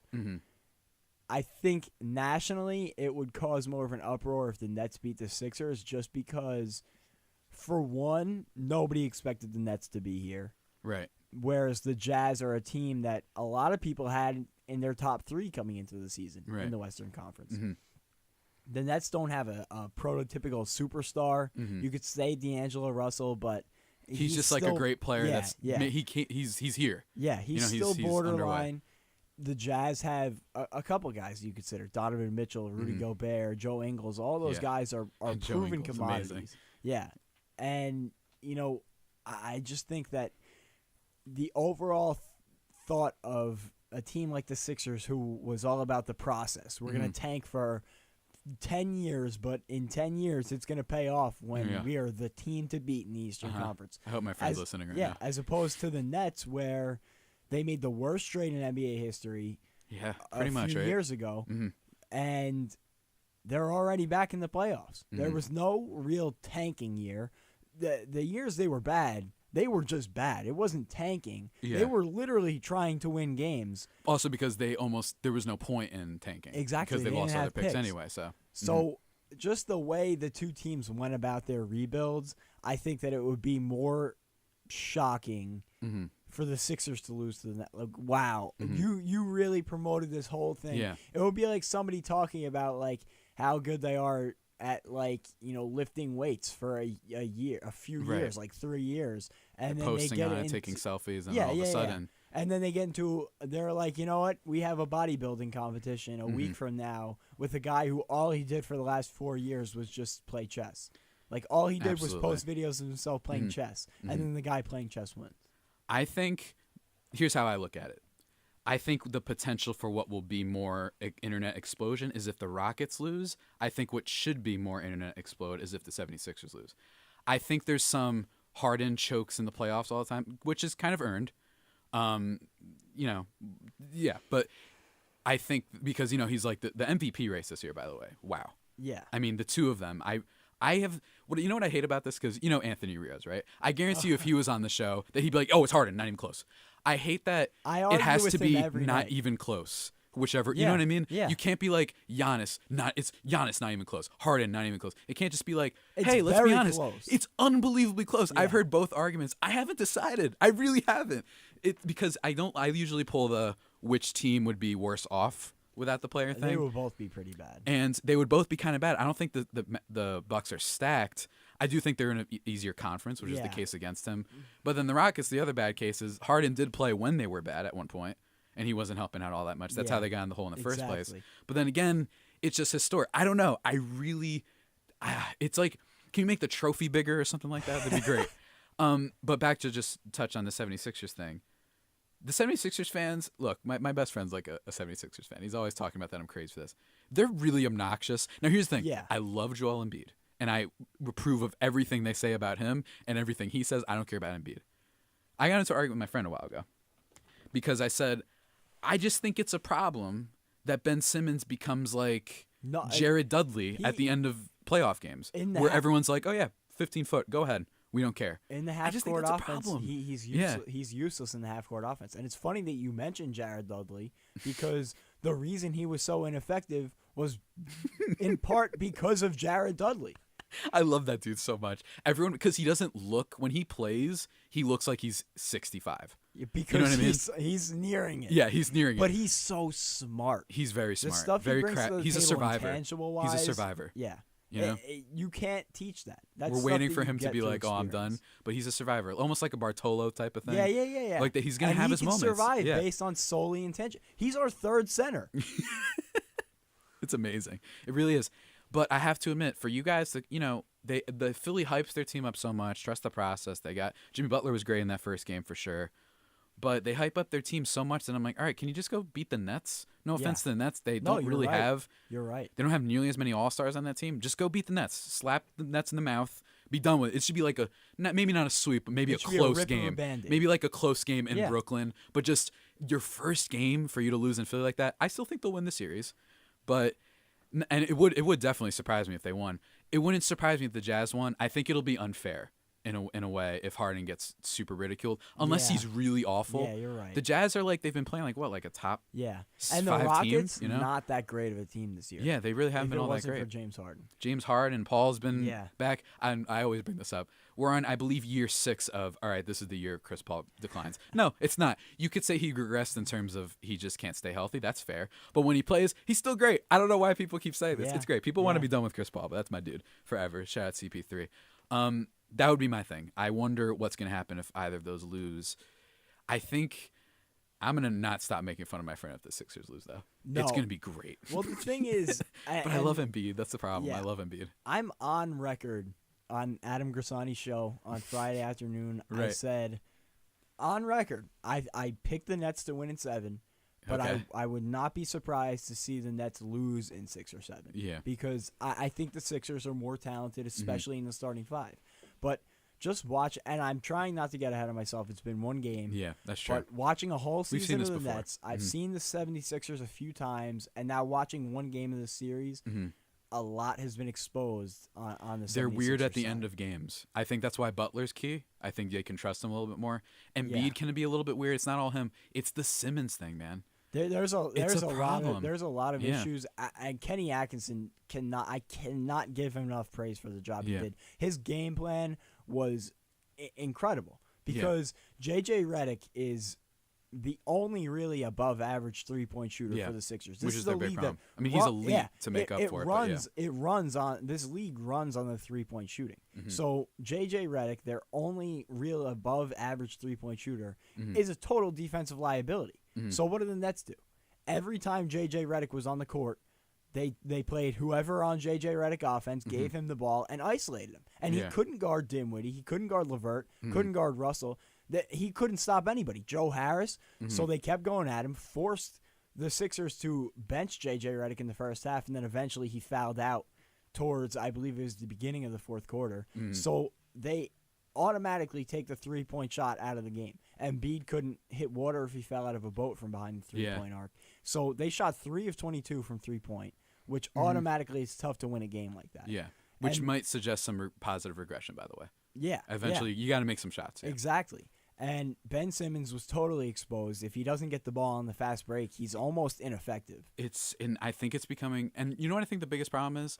I feel like nothing changed between last year and this year for him. No. It's like the exact same, which is not the worst thing in the world. He didn't get worse, but it's just, I really think that this might be a problem where he's a great player, but also I just think it's a problem when last year in the Celtics, this is what I was telling my friend, and he always gives me smack for this, but the Celtics don't have Kyrie or Gordon Hayward. For some reason, they beat them 4-1. I don't know how that happened, but they're just letting this guy who's supposedly like your best player, he's not, he's their second best behind Embiid, just 15 feet go ahead.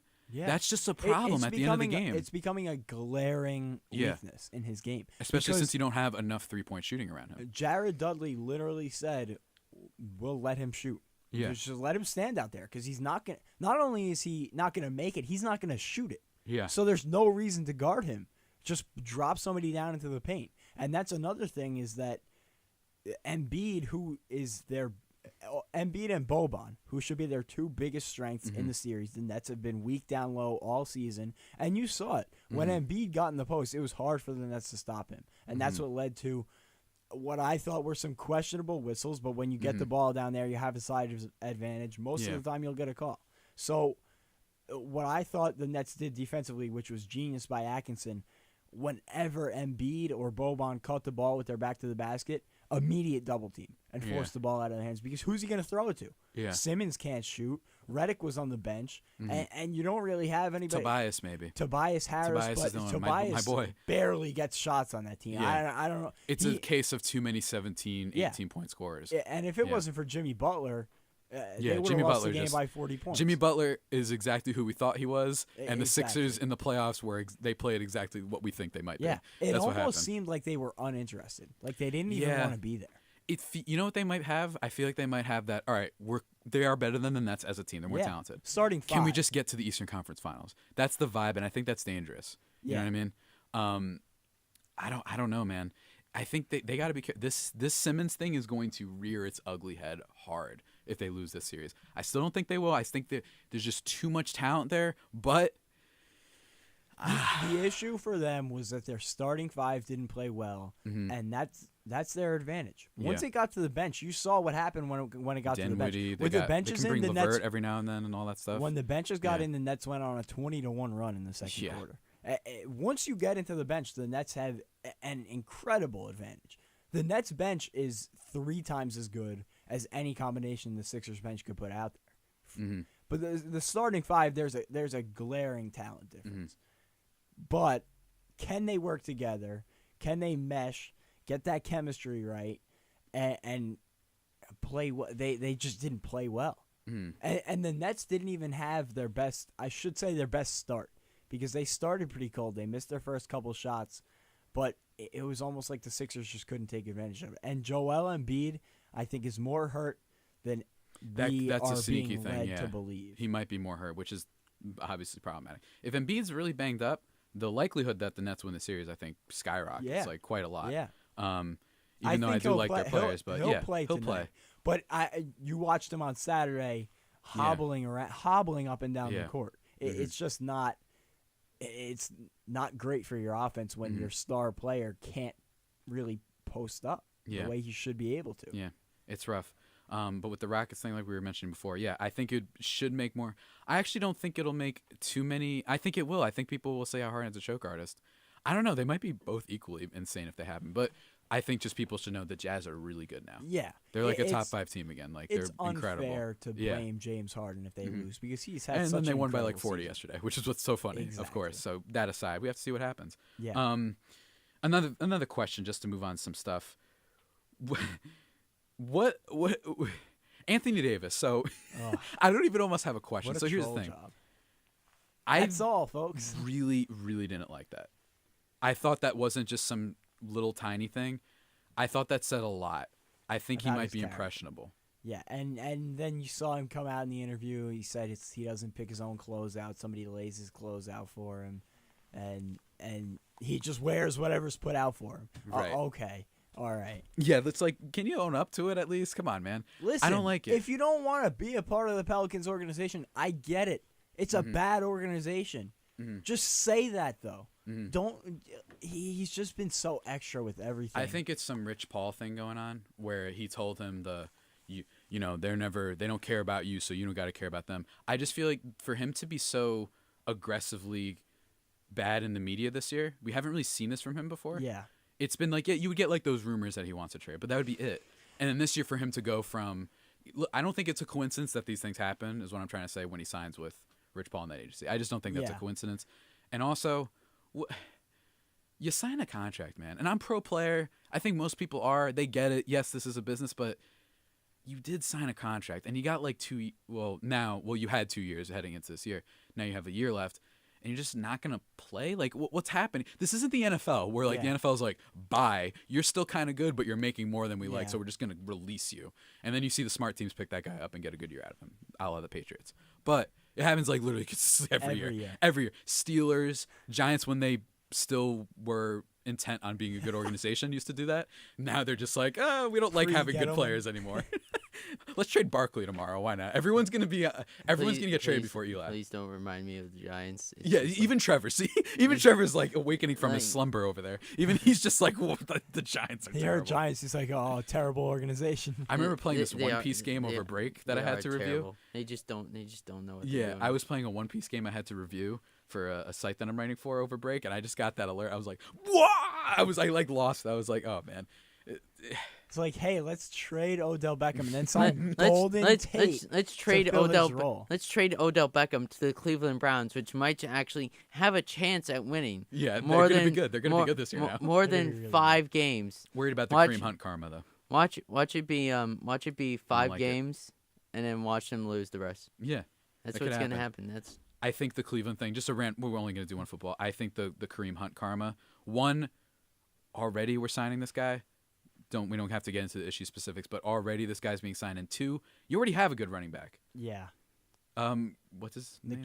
Nick Chubb. He's really good. I had him on my fantasy team. He's really good, guys. I watched him play a little bit too because I got invested. He's really good. I just don't know. What are you doing here, Alyssa? I have questions for you, so I was waiting.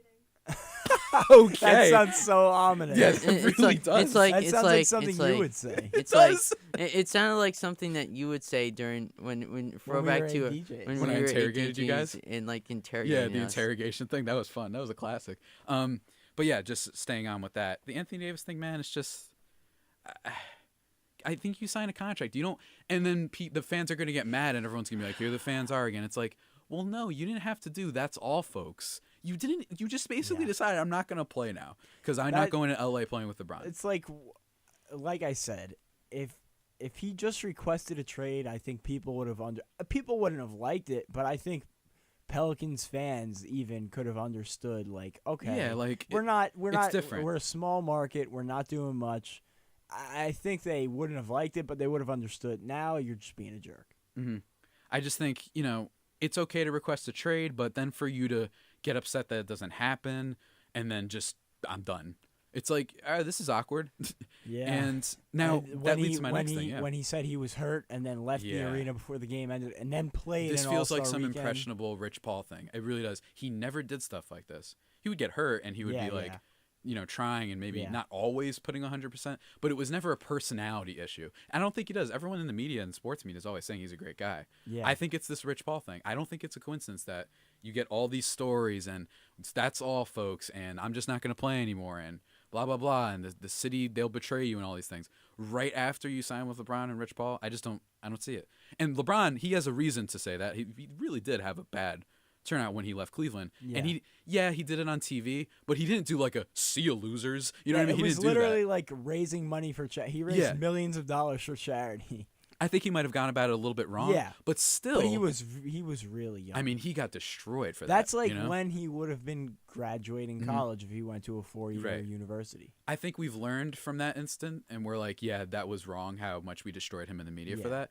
But if Anthony Davis gets destroyed, I think that's different. I'm not going to really feel bad. No. What do you do? That's awful. What do you do? What is this, Enter the Spider-Verse? It's just, I love how I reference that of all the cartoons I can reference, but it's just, no, I don't like that. It's really messy. He should know better. It's messed up. What do you think now of the LeBron situation? Because I've been talking about this with my dad and my mom a bunch because I'm alone all the time. And, man, I don't know, dude. Are we sure they can fix this? Well, here's the thing. Mm-hmm. First of all, with everything I'm about to say after this point, keep in mind that with LeBron James in the lineup, healthy, they were in 4th place in the Western Conference. And then he missed 18 games, and they fell off a cliff and never found their way back up because he came back and he was still not fully healthy. In my opinion, I'm not a doctor, but from everything I've read, I don't think he was fully healthy when he came back. Right. Now, you need to consider the fact that the Lakers the last few years have been a total joke of an organization. Yeah. And now, with Magic Johnson leaving, you're hearing more and more about it, how they don't do scouting. Their training staff is terrible. They have one of the worst analytics departments in the league. Magic Johnson, great player, clueless as a front office. From what everyone says, a great guy too. Yeah, great guy he too. Seems like it, but he has no business running a team. That team has been a soap opera. And, everybody wants to say LeBron got Luke Walton fired. LeBron got Luke Walton fired. He's a coach killer. Yeah. What happened when he was in Miami? With Pat Riley on Riley top said of things, no. knew what he was doing. Eric Spoelstra, a decent coach. Did you ever hear a problem? You heard rumors that him and Spoelstra didn't get along. But there was never an issue there. And they went to 4 straight championships. They won 2 of them. I will say something. For me, the Lakers are like the team that had a lot of hype around it, and then when it came to crunch time when LeBron wasn't there, it's just the fact that the team couldn't deliver on all those hype and all those promises. And I think another problem, I feel like that's the main problem with, even coming from a person who's not very big into NBA, that's the main problem with LeBron. There's so much hype around him, and there's so much this, and there's so much that. He can save a whole franchise, but he can also destroy one. See what he did in Cleveland. Like, he left that franchise in shambles. He kind of did, secretly. He gave them the title so nobody really cares, so you can't really say that as much. It wasn't necessarily his fault, though. Well, this is where the conspiracy theories come in. You know me, right? My conspiracy theory is Yeah. Tristan Thompson getting paid that much, J.R. Smith, and then Kyrie just decides one day, and it come. I've said this for a while. I think I said this on your show, where the reason why I think there was something more to that is because that report that said LeBron was completely blindsided. Really? This guy knows everything that's going on in the league, and this is the time when he's just been blind. I don't know. I didn't get it. Of course, Kyrie is kind of an enigma, and we don't really know what he's thinking. I've been saying, like, when all the drama was happening with him, it wouldn't surprise me if, like, the next day, though, he signed an extension with Celtics. I just really don't think we know what he's thinking at all. He's weird. Here's my thing that I keep coming back to. When he was in Miami with an organization that had a structure, a man up top who knew what he was doing, LeBron, he barely had his hand. You never heard him doing anything. Like, in Cleveland, I'll be the first to admit he totally restructured that organization. But that's because Dan Gilbert and everybody else in that organization had no clue what they were doing. Look at the first stint of LeBron. I come back, but we do it my way this time, basically. Yeah, look at the first stint that they had LeBron, and what did they do? Their best acquisitions were Shaquille O'Neal, 5 years past his prime, Antoine Jameson. Oh man, I forgot 5 about years that. past his prime. Karan Butler. Who's the center they had? Hold on. Zydrunas Ilgauskas. Oh, I love that guy. He's a Cleveland legend because he got to play with LeBron. That's basically it. Mo Williams, too. Literally. He took a team with Eric Snow at starting point guard to the NBA Finals. So Incredible. At some point, maybe they were like, okay, like LeBron knows what he's doing, so let's listen to what he wants. And it worked. They got their championship. And had it not been for Kevin Durant pulling the biggest snake move in NBA history, I think they would have gotten at least one more. Yeah. And had it not been for Kyrie getting injured in the 2015 finals, leaving Matthew Dellavedova to be the second best player on the court for the Cavaliers. That was amazing. I think they might have won that series too. He convinced Dellavedova that he was better than Steph Curry. I guarantee you, for like at least 24 hours. He convinced him. Dellavedova absolutely believed he was better And for he like played 2 games. like it Yeah, too. he did. And then But everyone's like, wait, hold on. That's a problem. When your Yeah. second best performer in a finals is Matthew Dellavedova, there's an issue Yeah. in your franchise. It's just a mess, man. And with the Lakers thing, I will say this, though. I'm not going to feel bad if LeBron never really gets a shot again because you basically went there just because it's LA. Well, I think Basically. that Yeah. I think that, that's people want, why don't you go to the Clippers? I know I'm biased here, but go to the Clippers. They, have stuff. And by the way, Kawhi's probably going to go there now. How much does that Lakers name carry and how much does LeBron's name carry when they really have nothing else? Plus, they have players who I feel for them. I wouldn't want to necessarily. I would feel weird if I'm just going to work every day and I knew that they tried to trade me and everybody else on the staff for one guy. Like if they tried to acquire Shea Serrano. that's Magic or whatever. Johnson's fault. That's Magic too. He literally got like. Yeah. It would be like if you went to your friend's house, got taped in a chair, and like they left you in the dark basement. Yeah. Like something like that. He got played like a fiddle by the entire Pelicans organization. They were never trading Anthony Davis to the Lakers. Mhm. And they took every single offer that the Lakers gave them and leaked it immediately to the press. And that's how it got out. They had no intention of trading Anthony Davis to the Lakers. Right. They achieved their goal of causing dissension. I mean, if your name's in trade talks and that really affects you that much, then you probably shouldn't be in the NBA because, I mean, you got to understand Anthony Davis is better than anybody who was in the trade talks. Absolutely. At some point, you got to understand it's a business. I just feel like if I went to like that day, like if I had to go there and be like realize I was almost traded, I wouldn't be happy. I wouldn't be willing to talk to LeBron. Yeah, I would definitely be hesitant about it for sure. Yeah, I'd be like, hey, this is a little weird, man. I'm not a fan of it. But you know what? Speaking of not being a fan of it, I'm not a fan of the show. No, I'm kidding. We're going to take a little bit of a break, 1 minute break, and then when we come back, it's anniversary time. So stay tuned, guys. Listen, 90.3 WMSC, Upper Montclair.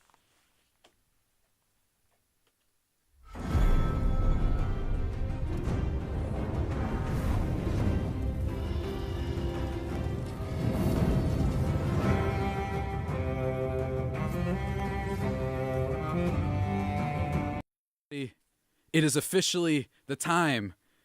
Right? Yeah, it's 12, right? This is it. Here we go. I'm being joined by Jack Barteck. Hey. Nate Williams. Hello. And Trevor Gioia. hello. This is it, ladies and gentlemen. We are beginning. It's WMSC's 52nd anniversary marathon extravaganza. Kind of amazing that might. Thank you. Yeah, I don't know where that thing goes, man. It's just, I think it goes certain places and doesn't the other. I don't know what to do with that thing. It's a little scary. Now it's just like on the table right now. I don't know. It's a little It strange. looks sad. Yeah. Just want to go see you. This is a time of celebration. Yeah, this is good. Okay, this is a time of celebration. Community. This is great. 52 hours straight. Starting now is when the anniversary begins. It is time indeed. How are you guys doing? You excited? I'm doing very well. I'm very excited. I'm excited. planning my sleep schedule already. Yeah. So you and me especially. Yes. Because I'm gonna announce it right now, right? Yes. Should I just go for it? Sure. Me, Nate, Pat Cicchetti, I believe. Pat Cicchetti, yeah. Josh Tirado. And George Jamgochian, and perhaps Frankie Perez. We're doing it big, man. Tomorrow, or not tomorrow, but Wednesday morning, 3 a.m. to 8 a.m. Yes. A special. 5 hours I know. content. Yeah, Jack. Don't worry, we'll record it. A special show. The Shadow What do Realm. you even do for 5 hours? We are going. I'm glad we're you going asked, to be doing Jack. a whole host of things. Javier, please explain. So we call it the Shadow Realm because here's the thing. You ever heard of the show Yu-Gi-Oh? Okay.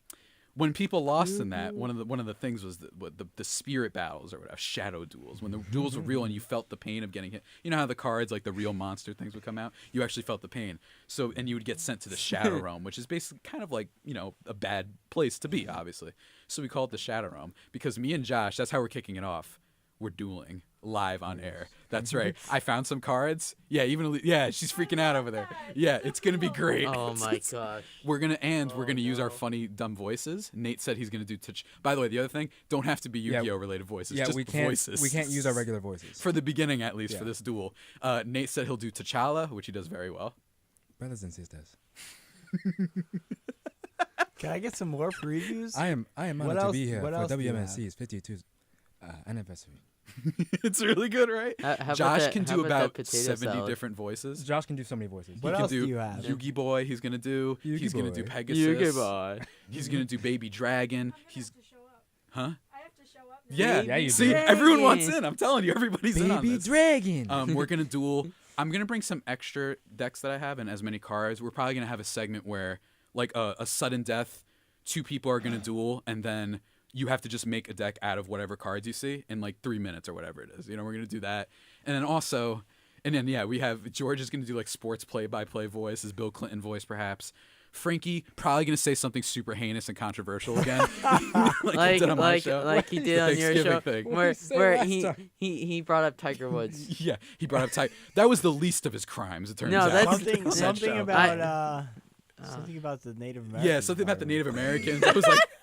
I was like, whoa! Whoa! We're not starting that. And he was like, oh, you need conflict on radio. It's like, yeah, but conflict that at least makes sense.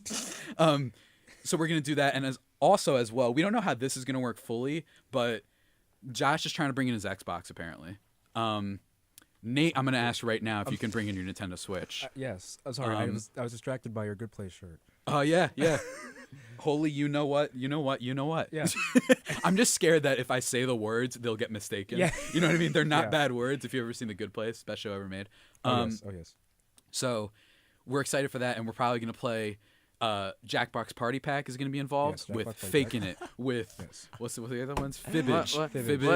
What time are you gonna do that? Because, we don't know when we're doing that part. Honestly, we don't know. We just know the time slot is 3 a.m. to 8 a.m. All we know is the first duel is the I'll be up all at voices 5. I can me come versus around. Josh Shadow Realm. For the record, I've beaten Josh 3 times every time he's faced me. You guys want me to It's bring some amazing. cereal and stuff?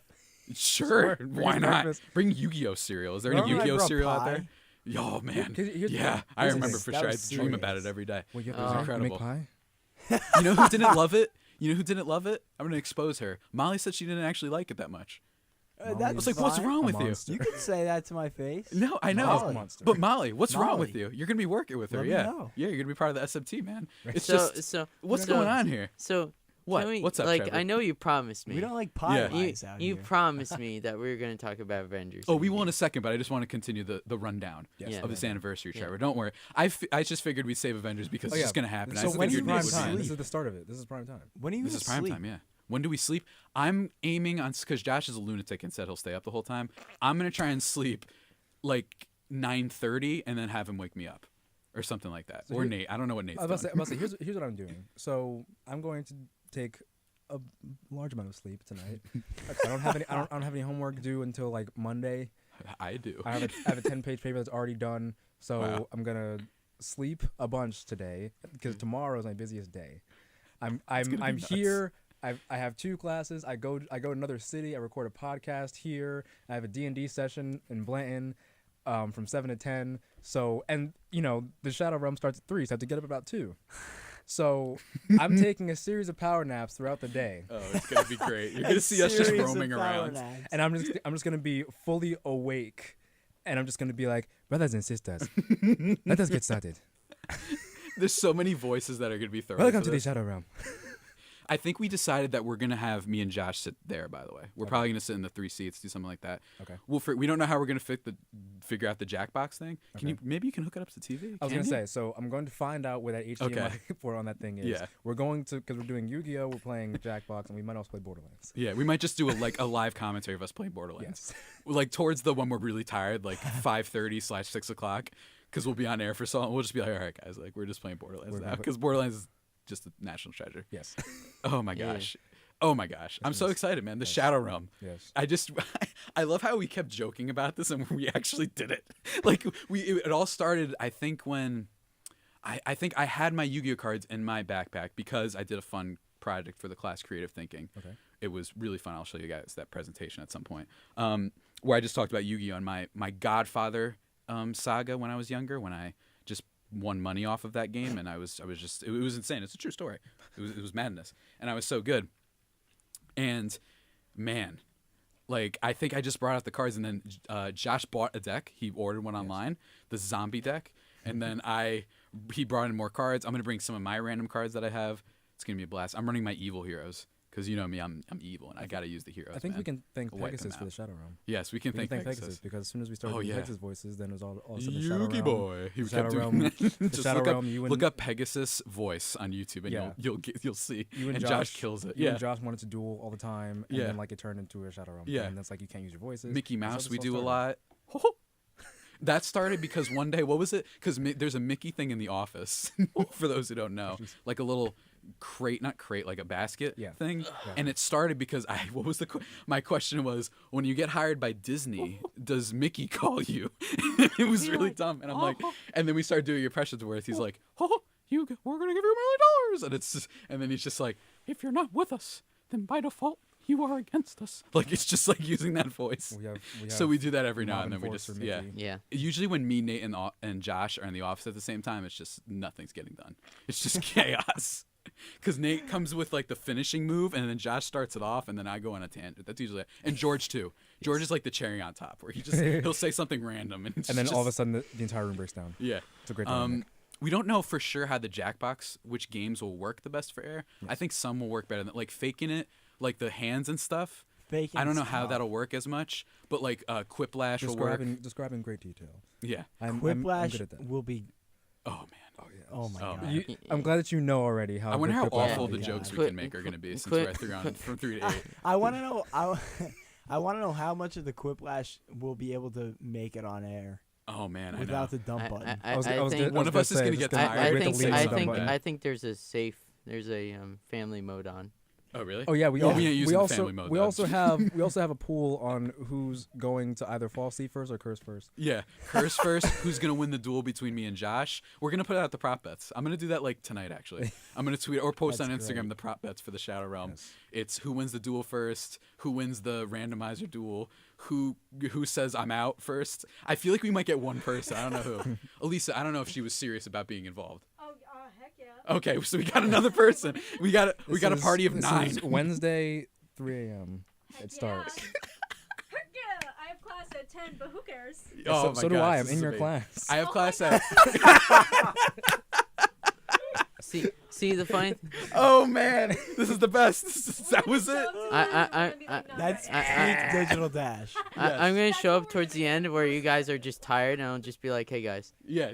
You got to be like the Spider-Man, like the hey everyone. You know what I mean? That's hey everyone. Walking with the shield, maybe. You know, do that it does get weird. We just gotta not use. I'm so excited for this. You have no idea. When I told my mom why I would be staying overnight, by the way, at school, I was like, "Oh, it's a marathon program show." I was like, "Oh, what are you doing? We have our own original program. We have our own original program." And then she's like, "Oh, what are you doing?" It's called The Shadow, and we're playing Yu-Gi-Oh! And Jackbox Party Pack. This is why I'm paying your tuition. This is where your tuition is going towards. Exactly. This is how you prepare for the world. See, exactly. For me. A Yu-Gi-Oh! You never know when you got to duel. You never know when you got to throw down, you know? Oh, everybody knows that. See, Lisa knows This is peak digital dash content. It is. It really is. It's peak. And I'm super excited for it. It's the only show you guys should listen to be honest. It's a digital dash. It's a digital dash. No. Everyone, you should listen to every show. Yeah. Now, I should probably let me read the schedule of the full show, the press release. What happened? Stay up 52 hours straight. Go for it. Why not? It's about as long as it'll take you to finish the Marvel movies. Why not do it for this? Am I right? Come on.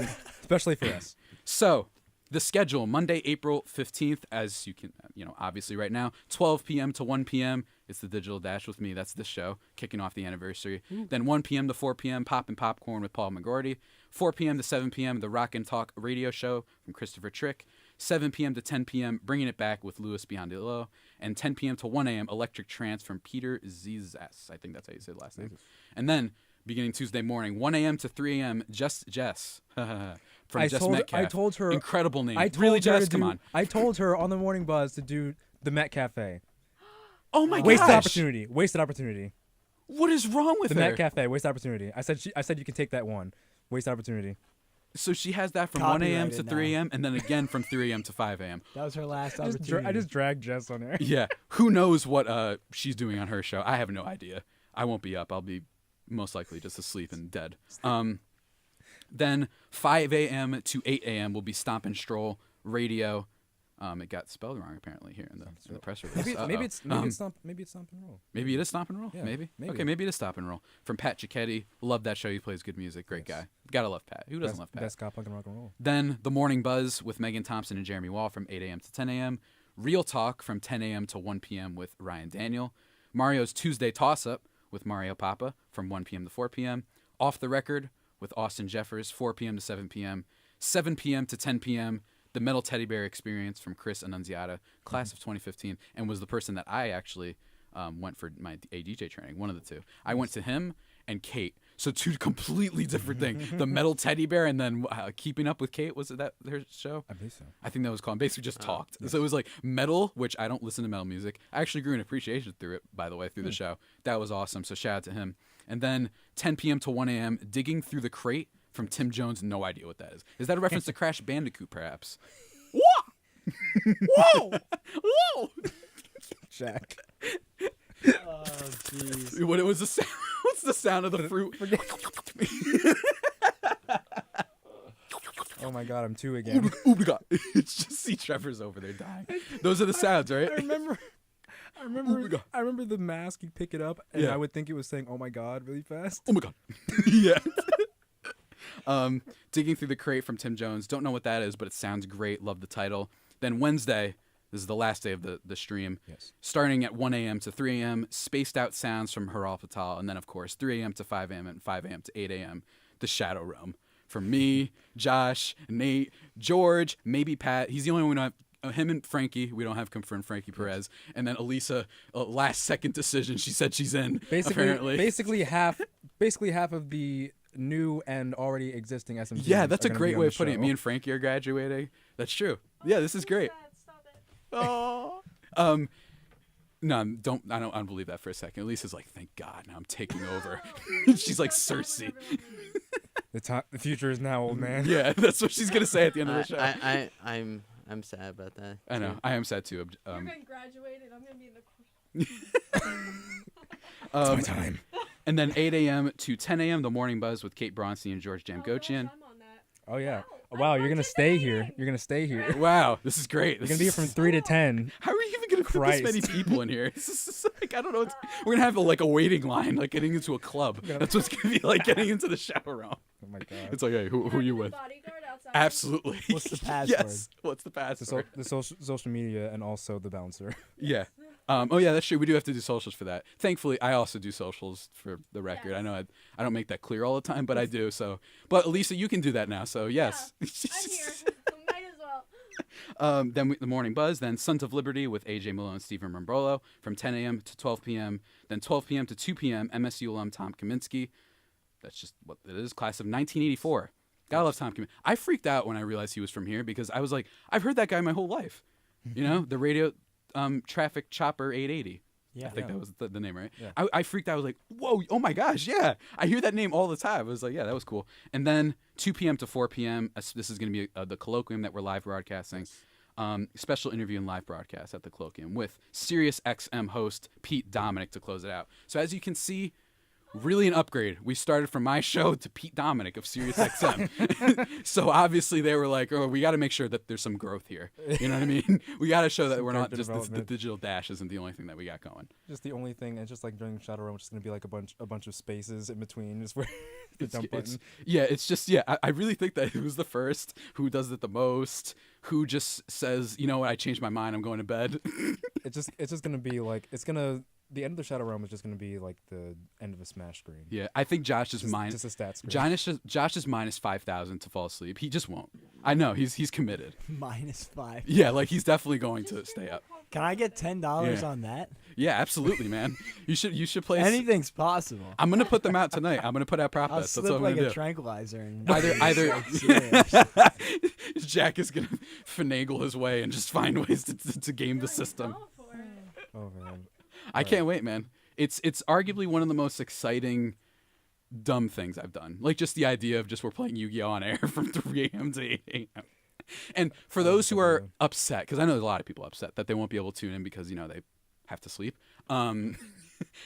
Don't worry, we'll be recording it. Yes. I'm not even kidding. I've talked to about 4 or 5 people that are like, I really honestly would listen to that, but I'm going to be asleep. So people are anticipating this, man. So people are going. So we'll record it. The realest ones will hear it first, and then people who have lives and need sleep and maybe have homework and stuff, they'll hear it. Yes. Like later on in the week, whenever I finally do, because I got to edit through 5 hours, 6 hours of stuff.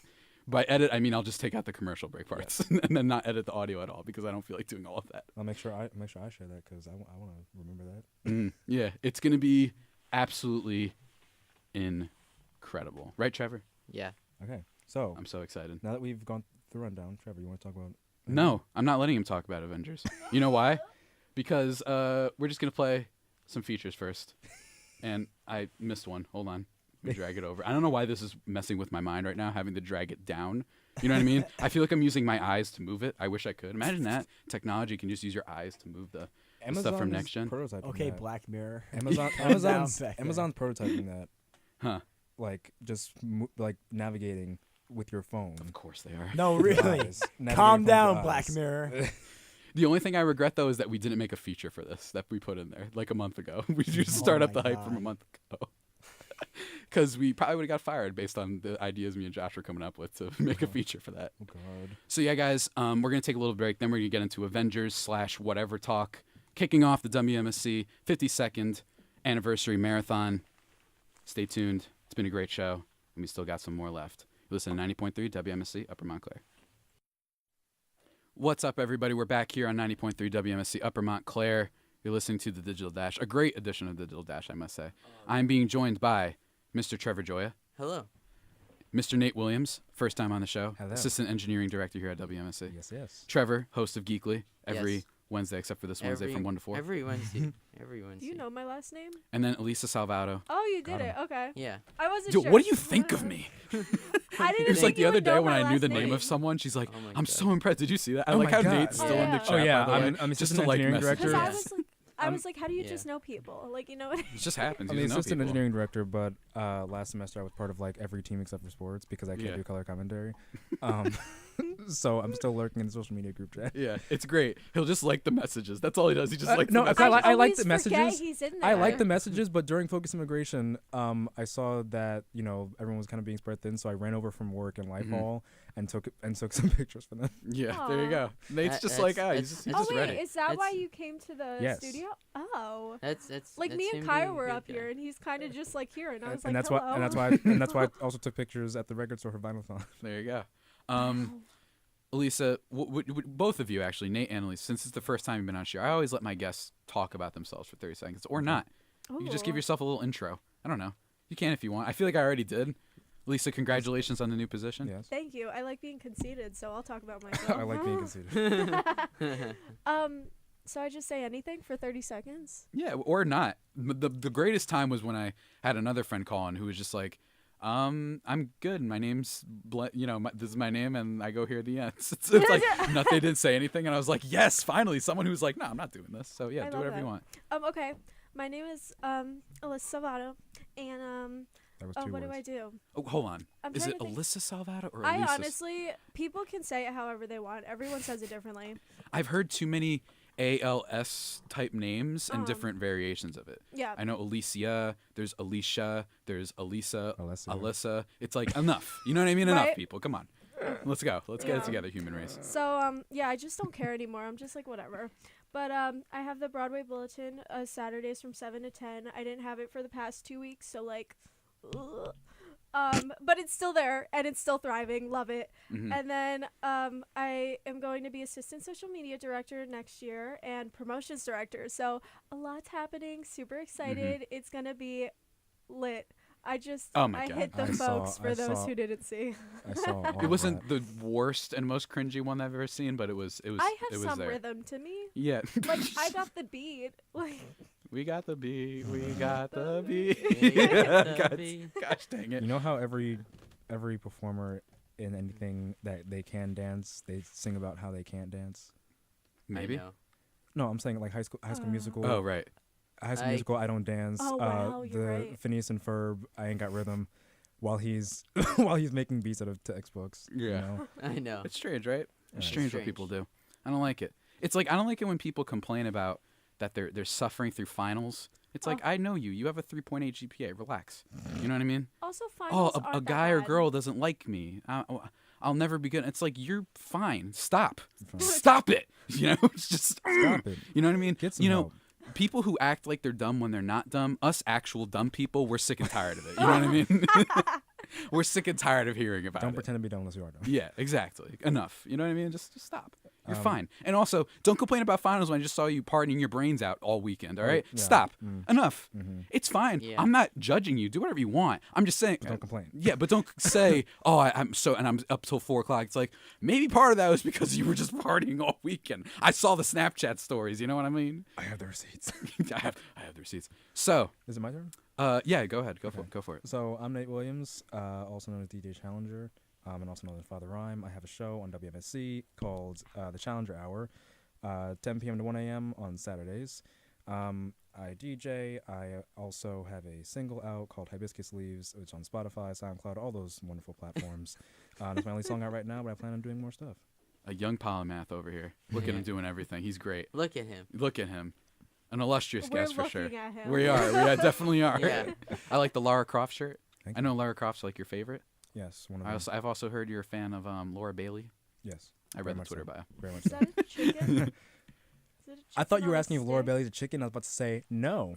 No. Oh, is it that's a a flare. cloud? It's Oh, a it's flare. a flare. It's a flare.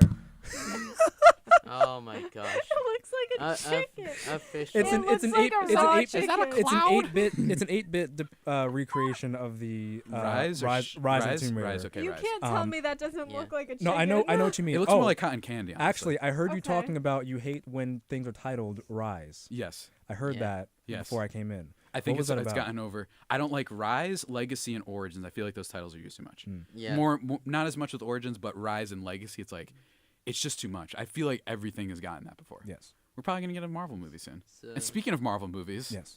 that was a kind of forced transition, but No, I'll, That was I'll kind allow of it. good, though. It was okay. That It was okay. Good, yeah. It's one of those things where we like put the top of the hour in. That Yeah. was nonchalant. Yeah. Ish.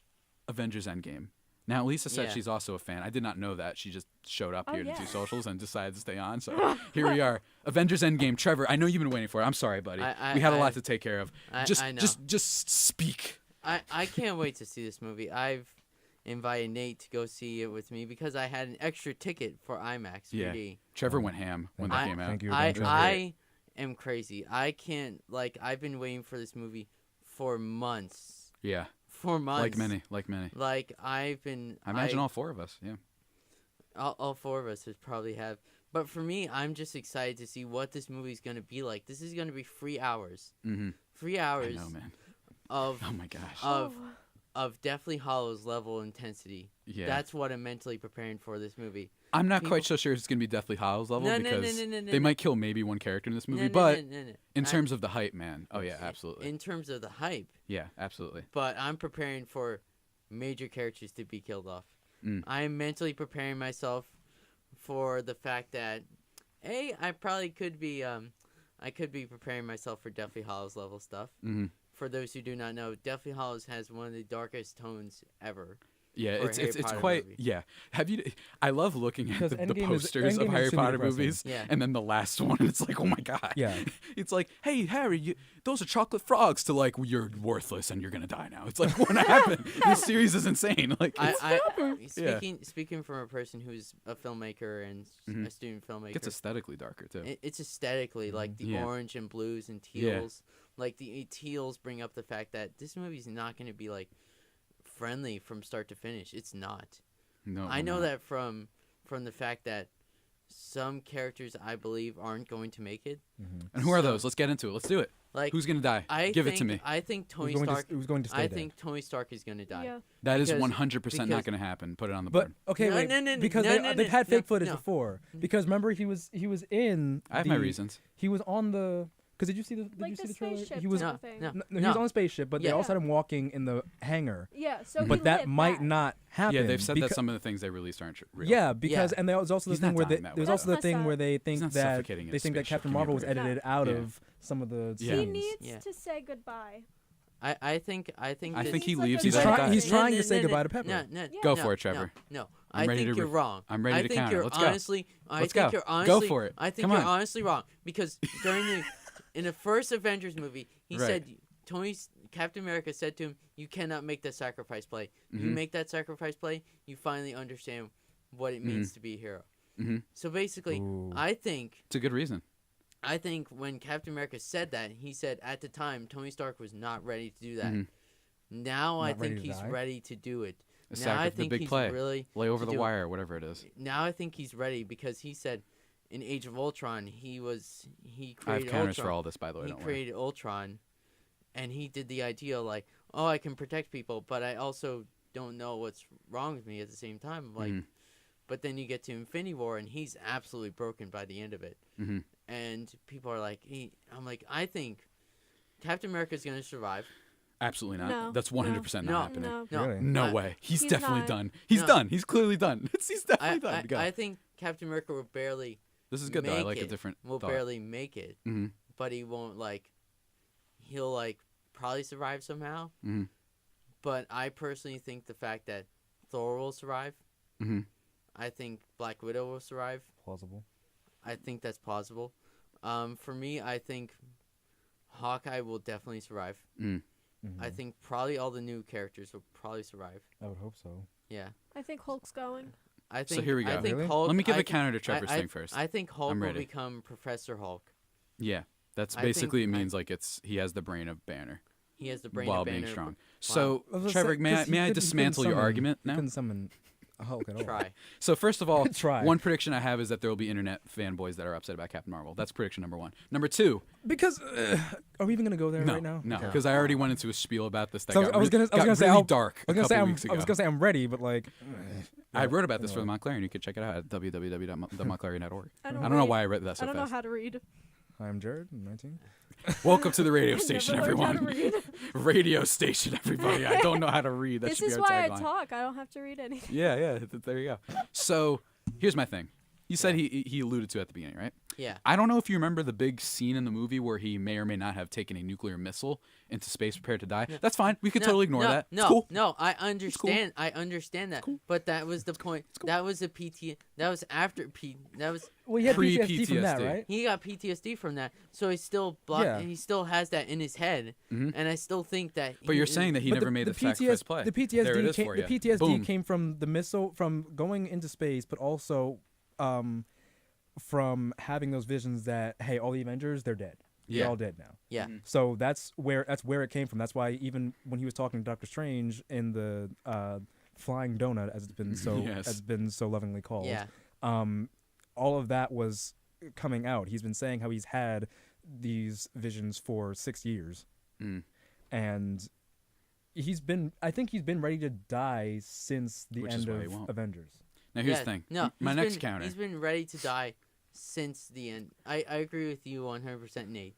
Because for me, like when I watched that movie, when I rewatched it and thought I played it in my head, I'm like, yeah, he's going to die in Avengers Endgame. He's not going to make it. That's the thing. I don't know How much? because I will put like an actual wager on this. But You will hold on actually one put a second. wager Absolutely. because I actually I have won. no doubt in my mind about I this. actually won a bet. Absolutely. I actually won an entertainment bet because I thought Luke Skywalker was going to die in Last Jedi. And you know what bet And I made? I knew he was going to die. I made a bet on March Madness. You know what happened, Trevor? What? I beat 33 other people. Okay, So trust me, ladies let's- and gentlemen, let's I'm let's ready do this. for Let's do this. competition. Let's do this.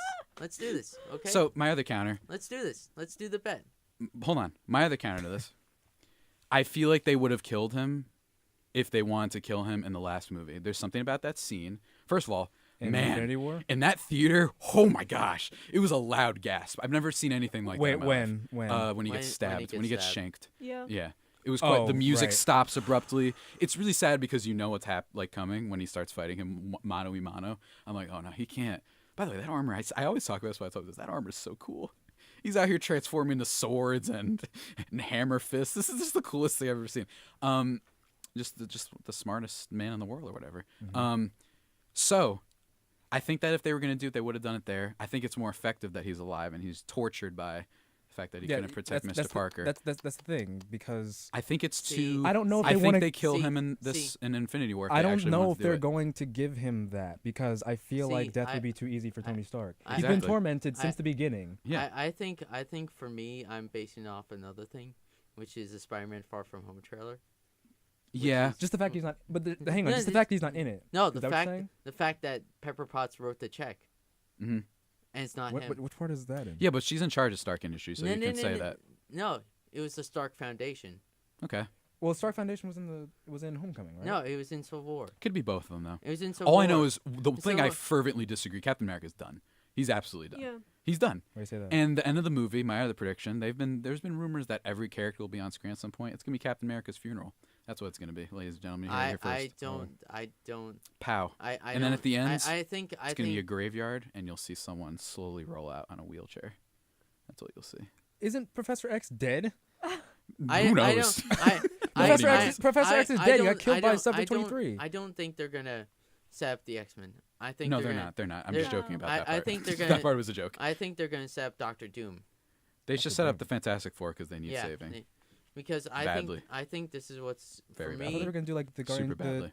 What's the Fantastic Four gonna do for them? I always I don't forget. know. I always At forget this what they're point, I called. don't know because they do have the Guardians kind of dynamic. I was gonna say, going, but don't they have like basically the second Guardians, like Guardian, not Guardians Ego. 3. I don't No, know. not Ego. I'm not talking about like Guardians 2. I'm talking about like basically the second version of the Guardians. I forget what they're called. Guardians 3000. I think so. That'd be wild. Maybe Cap sacrificed himself for the Soul Stone, perhaps? But also, if Wait, when Captain is America's Adam- gonna when die, is- multiple people are gonna die, then why would it only be Captain America's funeral? That's true. Maybe. But See- when is That's Adam true. coming? So that's my take. Is I think See, Iron Adam, Man makes it. I love your side conversation. When is Adam coming? Adam Warlock? Yeah, I think he's coming in Guardians of the Galaxy 3. because that was set up quite well. Yeah, Guardians of the Galaxy 2 was better than the first one, yeah, it was. and I enjoyed the first one. Yeah. It's a hot take, but I actually agree with it. What? I've been of that belief too. Most people don't Guardians think of it's the better Galaxy than the first one. I thought it was I because thought- I I thought thought it it was. yeah. Okay, but you go. You go first. It's better than the first one because it actually knows what the characters should do and actually what the characters should act like. Yes. Mm. And it's more well written setup. because the setup is way more interesting. Mhm. And this is speaking from a person who know a lot about films and saying this yeah, it's basically really well written. I think Guardians of the Galaxy 2 was better because it was established at that point. Like Mhm. it was sort Yeah. of thing where it kind of felt like one of those things where it was sort of a silly sequel, in the beginning where they're just like, they make up a new situation and they just kind of have Yeah. fun with that, but then it got serious pretty quickly. Yeah. And then from there, especially once you go to like once you're going on this journey with like Peter Quill and Ego, Mhm. that's what I love the most about that, especially when he tells him about his mother. That was when I lost it. And I will also Yeah. say that I thought it was the best because I went to a double feature Mhm. to see Guardians Yeah. Oh, really? 2. So comparing it to the first movie and then immediately watching the second one afterwards, I think it was better. Hey, I welcome it. For me, I want to set up that bet. Mm. For, In a second. First, Alyssa, you mentioned before Hulk. You think Hulk's getting it? I do. You do? And I kind of agree with that It's sad too. to say because I love Hulk so much. He's actually my favorite. Heaven Really? knows why, because he's not even that great. TBH. Thor But Ragnarok. Puny we're- God. we don't Puny God. we don't talk about some things, especially in the last movie where he couldn't even transform into Hulk. Very Yeah, disappointing. Hulk really, you That really was choked it up there, awful, man. yeah. I know. I mean, I know you got beat pretty badly, but you're gonna just But he doesn't But it's like want Hulk- to. But here's the thing, he doesn't Hulk want to. shouldn't be acting like a little baby. Oh, that's the He's whole not. point. But he's not He acting is. like a little. But he's not like a little He is baby. though. That's He's what I not- think is funny. He is a baby. Hulk is throwing a temper tantrum, yes, but in terms of like heroic torment that they've been setting up throughout each movie, Hulk does kind of Iron Man and then Hulk, yeah, I mean, because Yeah. Hulk chucked himself into space because he didn't want to be Hulk Yeah. anymore. he also tried shooting himself. Yes, Hulk is. Didn't work. He's Hulk done has quite a tried. bit. Hulk has Hulk would tried. be the worst one character to be. I was going to Him say and Hulk Wolverine has would be tried. Hulk has tried to die many times, Mhm. and even though he's still in Banner somewhere, even though he choked in Infinity War, he's still in there, there. somewhere. So it's again. What I if feel Hulk like dies but not Banner? that's the thing. I feel like Oh, I feel like death that'd be is too painful. easy. I feel like death is too easy for some of these characters because they've been tormented the entire series. So I feel like I don't know if Iron Man's gonna die because Iron Man could literally die from hunger. He might not die in a battle. Yeah. Like unless something happens where the Golden People from Guardians 2 shoot him and Nebula out of space. He's or getting something. out of that. Come on. That's Tony Stark. That's what I'm saying. If they're running out of food and he's making like a message to Pepper, like he doesn't know if he's gonna come back or not. That would be such a ballsy move by Marvel for them to make it that Iron Man dies within the first like 15 minutes or whatever. But that's the thing. That's too much though. You can't. It would shock you. It would probably shock you the same way that it did Loki because Loki's come back. Stop! Before. Don't talk. No, I'm gonna talk about it. I'm not gonna talk about it now. Loki's come back before. And he's coming back again. Yeah, he's coming back again. From the first Thor to the Dark World, and then to Ragnarok, and then to Infinity War, where he actually dies. He might not come back. He's not coming back because he died way before everything with the Infinity Thor Gauntlet gets seriously happened. injured, maybe. And he just retires. Okay, here's the thing. After Thor- Ragnarok was Thor's like. I know. Because if you're Nobody talking wants. about, if you're talking like the grading of Thor, right? You go from the first movie where he's kind of serious to the second one where he's really serious to the third one where he's just having a great time. Yeah, and Age of Ultron too. And then, but I feel like Ragnarok was like his. People love Thor now. Yeah, and especially the scene in Infinity Ragnarok War was Thor's heyday, and I think that Taika Waititi did a great job with that movie and setting up a new kind of Thor. Yeah. But after that, Thor is now third place in character torment. Yeah. So I feel like I think he could be up there too. He lost everybody. His entire race is gone. I think his entire race is gone. I'm saying, is he higher? I think he could be higher than that. Stark has a thing with thinking he needs to save everybody. That's the problem. It would be him. It would be a tie between Hulk and Thor. It's really close because they did kind of suffer together because he was the one that found out that he chucked himself into space, so he couldn't be Hulk anymore. Yeah, and then he had to help him. So there was that one serious part of Ragnarok, but for the most part, Ragnarok was a fun experience. Yeah. But if you think about how Ragnarok ended and how Infinity War started, you have Asgard's gone. Shouts to the point of the Ragnarok being that you don't need a hammer to be strong. In the first 15 minutes, he's being like, I need a hammer. Yeah. Asgard's gone. Good job, Marvel. Asgard's gone. So, and then you have all the people that are on the ship. Thor has lost his father. He has you're talking about that moment now? Yeah, he's gotten his sister killed. And now you get to the end of when you get to Infinity War. Oh, and also he doesn't know if his girlfriend on Earth is alive. Yeah. So now we have the beginning of Infinity War. All the Asgardians are slaughtered. Yes, they are. His brother's killed, and then he almost dies, and he's found by the Guardians. Yeah. Thor's not having a good time now. No, he's not. Thor's not having a good time. That's why I think Cap does.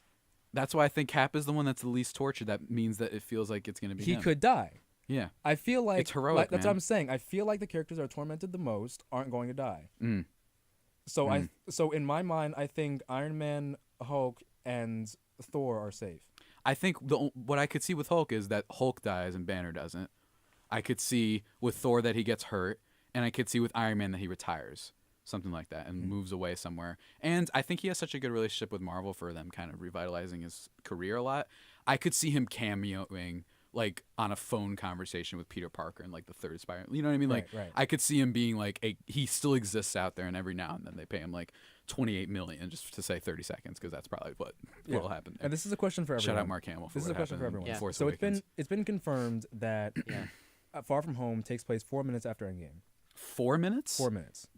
What? 4 minutes. Okay. That's what I'm hearing. He just comes back. That's what I'm hearing. That's what I'm hearing. Far From Home takes place 4 minutes after the end. I heard of right Endgame. after, but I didn't know it was 4 minutes after. Yeah. So Fantastic 4 minutes after. Stop. What do you think the? I hate the grin that you have on your face right now. What do you think the implications are for the end of Endgame? I was going to ask you guys. Given that time frame. I'm not like. I think like it will go back like a couple, like. I think time will reverse back to a certain time. Because the theory that time travel involved. I think somehow in some way, shape, or form, time will go back and it will go forward. Time gonna go back and forward. No, it's gonna go forward. Oh, time's gonna go forward. Okay. Because I think because it takes place 4 minutes, I think there's gonna be something that's gonna happen at the end. But I don't even want to predict the ending. That's for me. I know it's like weird, right? You don't even want to predict. Who do you think now? Do you think they have a whole? Here are the actual new Avengers team that's going to be in 2022. Yeah. You think they have a scene? Who are those Avengers? Who's the new team? Who Well, makes Well, up I the new mean, team? Spider-Man's been knighted, so I mean, he was knighted. Eventually, yeah. So he's- Spider-Man, Spider-Man, yeah. Captain Marvel, Perhaps Scarlet Witch. perhaps. Okay, Given she survived. I have feel Widow like, I in feel there. like she would survive. I have Black Widow in I there. feel like she survives Endgame. That's my take. Black My Widow, hot take. Black Widow, The Black only Widow should- original that's still part of the new Avengers I was team. gonna say Black Widow should, because Black Widow and Hawkeye haven't had their own movies, right? No, But she's she coming out has with one. That's been Mhm. confirmed. Yeah. Yeah. So Is it she rated has R? it. Is it We rated don't- R? No, Like it it's should not be? R. It's not R. Mm. It doesn't need to be, but I'd like it to be. Sometimes It I feel needs like, to be like Bourne Ultimatum style. That's You what I'm know saying. I mean? Some things need I feel like some things need to have a certain. It doesn't need to be rating, R though. because I had this conversation Should with be like you. Bourne. I had this conversation with you already. Hmm. How the Spider-Man video game, kind of like tiptoed the line between teen and mature Yeah, with some of the things every that now and then. happened. So with Black Widow, especially if you're gonna compare it to something like Logan, if Logan was PG-13, it would not have been as good. Mm. Yes, I think what that movie was trying to do. But I don't know, man. My take is that I think you get one original Avenger that's part of the new Avenger team. My hot take was that it'd be Black Widow. Got the movie coming Was out. it a, It's is that my a hot take? scorching hot Is take. that a hot Yeah, take? let's go. I think Why is it a hot take? think for me, I don't know. Maybe it was- Wanda I don't know. and Vision are getting a TV show on Disney Plus. They are. Falcon and Winter Soldier are getting a show They on are. Disney Plus. Oh, they are. Loki is Yeah, getting news a is show on confirmed. Disney Loki Plus. is. You don't know what it is, where it takes place, why, who, how, what, when, where, blah, Obviously, blah, before blah. he gets his neck But yeah. snapped. Mm. Sorry, listen. Heyo. I did a whole persuasive speech on him coming back, and literally, Did you really? I did. And No. literally, I need to read that the immediately. day like before my speech, Tom Hiddleston posted Loki more stories to tell, and my intro, it was a PowerPoint too. It was like Loki's coming back, changed my mind, and it was that meme. Yeah. And then at the end, I put the post he made, and I was like, "It's confirmed." The end, and I left. Mic drop. He's gonna come back on It Disney. was He's that gonna, good. he's Please gonna see that come back. presentation. He's gonna That's come back I on don't even Disney know if I Plus. still have it. It was Oh so my God. honestly, I'd make it amazing. again. It was that good. Look, it was hard. It was hard to believe that he survived. Humble flex. It was hard to Yeah. believe that he survived the Dark World. I don't know how he even if he because I we know he's know. gonna be on I he's know. gonna be on Disney Plus. But, But like, we all like Loki like- too. like- that's the we all thing. miss But him. he was so bipolar every single time. I know he He's was. like He it's like was oh I want trying to my brother. change. Was he? Oh, And he wa- towards the end, he was. was. Yeah. He was. And I feel like if he got have a Hulk. the chance to live again, he would start changing. I think he was on Yeah. his way there, and that's why it was Yeah. sad because he was definitely it clearly was on his way it there. was because You really are the worst, brother. Ragnarok ended well with like in terms of like Loki and Thor's Yeah. relationship, Mhm. but like I don't know, especially in that regard. Like maybe to trick Thanos, sure, but like if they're gonna make a plan to make it seem like he was gonna be dead, he should tell him, because right now Thor thinks his brother's dead. Mhm. Thor thinks his Yeah. brother is very dead, Well, and he's thought that multiple times. I know, but like it was hard to believe that he survived the Dark World because he got killed on another planet. That's true. He got killed. This On, is he true. got killed on another planet. But granted, that planet did not explode violently Violently. because Thank you for adding that extra part. because that starship exploded. It did explode. It exploded. It absolutely exploded. It exploded real bad. Extremely like exploded, like as you said. apparently because Valkyrie and everyone else from hopefully everyone from Ragnarok. Valkyrie's was on the alive. ship. I think they Yeah, said that. Valkyrie's Valkyrie's alive. I don't Mhm. know how, but she's alive. I think she left the ship. She left the ship, Yeah. but when? I think he No. said. I think he said She slaughtered kinda half just, my like, people because disappeared. Thanos is like the two face where he's obsessed with twos and halves of things. So I think there's a line where he says slaughtered half my people. So I just Perfectly assume balanced, like people got. yeah, perfectly balanced like all got things should be. But like Yeah. if we're talking about these things, like all the Asgardians were on that ship. Yeah, man. So tough. I feel like It's a tough all the beat. Asgardians are dead, and that's especially what Thor thinks. That's half the reason why I can't believe he's this so comes out upset. next Friday. I can't believe that this Now comes out wait, next Friday. I know What? Loki is. Okay, wow. What's up? I that's know. much- I know. I He's know snapped. Loki I is know. like technically dead, but when He's not. Thanos, He's dead. He's no, dead. I think he's dead. hey, He's dead. hey. It's like Snap Crackle Pop Rice Krispies. Anyway, Ooh. I'm going to continue Too talking. soon. So when Thanos snapped, would Loki go with it? No, he's already dead. No. No, but that doesn't Just the mean body? that. Yeah. He has to already be dead. That's a technicality. That would- I don't that know. would make though. no Because if that sense. happened, would that be a way to get him back? No, surely not. Oh, I know don't what she's think so. talking about. What? If they reverse people who died from the snap, does it also include people who might have been dead that are now No. being? That's the thing. People don't who think it died would be. before it, I It's don't some think mental that's gonna happen. gymnastics, No. but I like that's a fun like little Gamora. idea. Gamora's definitely coming But back. Gamora's in this. No, Oof, dude, is she? Gamora's in no, the Soul Stone is she though. No, back? the Yeah, that's Rooster the Brothers. theory, The right? Rooster Brothers said this: anybody who died in Infinity War is permanently dead. That's the thing. But with But the it's snap, really that's hard to believe that. supposedly But everyone. Because- I know for a fact Gamora is not coming back. she Why? has to. They're But she's doing in We the don't Soul know Stone. anything No, for a Soul fact. Stone. We don't know anything for a look fact. Look at what happened Except to her for in that Infinity Captain War. America's dying. Like But she, she's in the Soul Stone. Yeah, that's what the theory yeah, is. Right? but she could sacrifice herself in the Soul Stone. That's it. That's what I'm thinking. But I don't know. We don't know the second Here's the thing, because Do you there's ever the, see there's the those time memes travel where like aspect. they're dancing and it's like all of them like reuniting in the Soul Stone? Or, I don't like, know all if the I've seen stone? that. Oh, it's I've so seen funny. way too many There's Avengers. the Infinity War time memes. travel aspect, but I think that Gamora in the Soul Stone as a child is just Thanos' representation of why, because remember, the Soul Stone requires a Nate's going sacrifice. off. It requires a sacrifice Right. of someone of that which you love, right? Right. It requires something that will hurt to get the Soul Stone. I feel like Gamora isn't actually a child in the Soul Stone. I feel like his love of Gamora came from when he found her as a child. Mm-hmm. He raised her that way. So his interpretation, his love of Gamora is what he sees in the Soul Stone. It's not actually Gamora. Okay. Okay. All right. Yeah, Hey, that man. makes sense. It's gonna. I have to admit though, it's gonna be weird if you have a Guardians 3 without Gamora. It's just That's gonna the be a thing. little weird. Exactly. It's not. That's It's not the going to be the biggest same thing case because against who's going to check Peter Quill? Yeah. I know, Because right? the minute Someone Gamora, needs the to. minute Gamora wasn't around, that was Everything when went that was awful. when he went off the edge. Yeah. Because Peter Quill, man. Come because on. the only thing that could have choke artist. the only thing that could have made Peter Quill not attack Thanos about Gamora was Gamora. Yeah. So Oh, man, I don't know what's gonna happen. that's the thing. That's the thing. You can't have you can't have Guardians like I literally texted my Gamora. sister's fiance and I was like, "Endgame, what are we doing? What's the plan?" Trevor and I are seeing it I 11 o'clock on Thursday. Oh my I gosh. saw it. I saw it. Hopefully I Friday bought for my me. tickets April 2nd, and all the theaters sold out in a matter of seconds. did. It was the funniest did. thing to watch. I'm just. The problem is gonna be. I mean, you and I especially. We use social media all the time. Can't go on the Yeah, you internet. guys- You're not you gonna be guys able are to go on dead. the internet You and guys see are this dead. movie. I was gonna before try and see it, Trevor though, before on Trevor Friday. gave me the ticket. I was gonna just watch after finals because I'd actually have time, but I was like, I can't use my phone at all. Yeah, I know. You can't. After this, My friend got like, spoiled by reading a comes Sports out, Center tweet for Force everything's over. Awakens. Yeah, Jeez. he looked like he was just like some like Paul George had a good game, whatever. And then he like looked at the replies and someone was like, spoiler for Force Awakens, like Han Solo dies in Force Awakens, like that was. Oh, it. nice. And it was like, great. You cannot go on anything. Also, don't go on YouTube. A friend of mine who's a big what's that series called? Devil May Cry fan. There was just a video titled "This is this like blank is blank's dad" or something like that, and it was like a recommended video. He wasn't even looking for anything. It just popped up. Like the algorithm's weird with YouTube sometimes, and people have those spoilery titles. You can't even go on YouTube.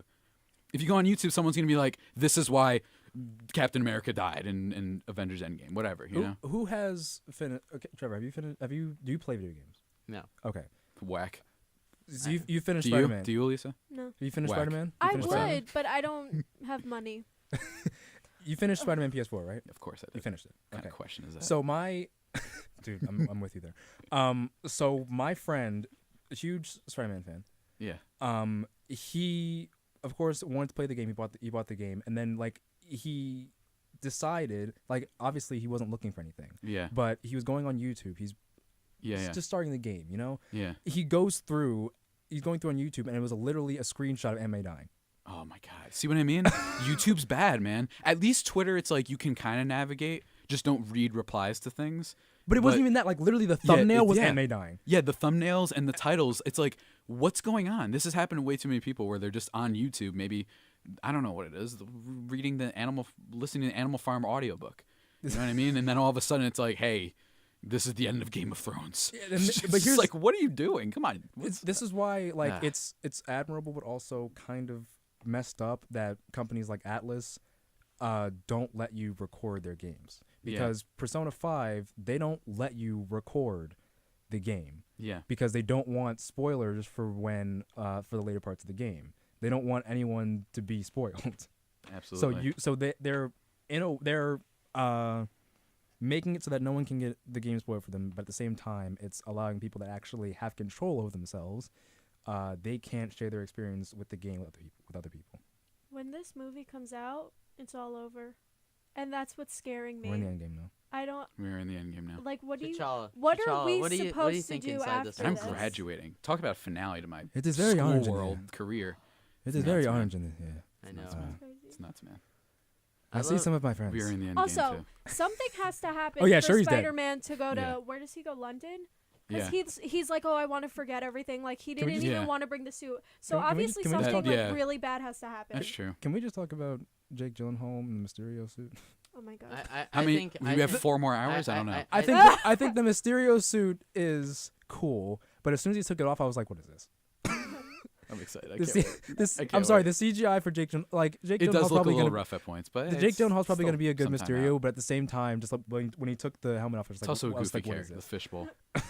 But yeah, ladies and gentlemen, we are in the end game now, and we're also in the end game of the show.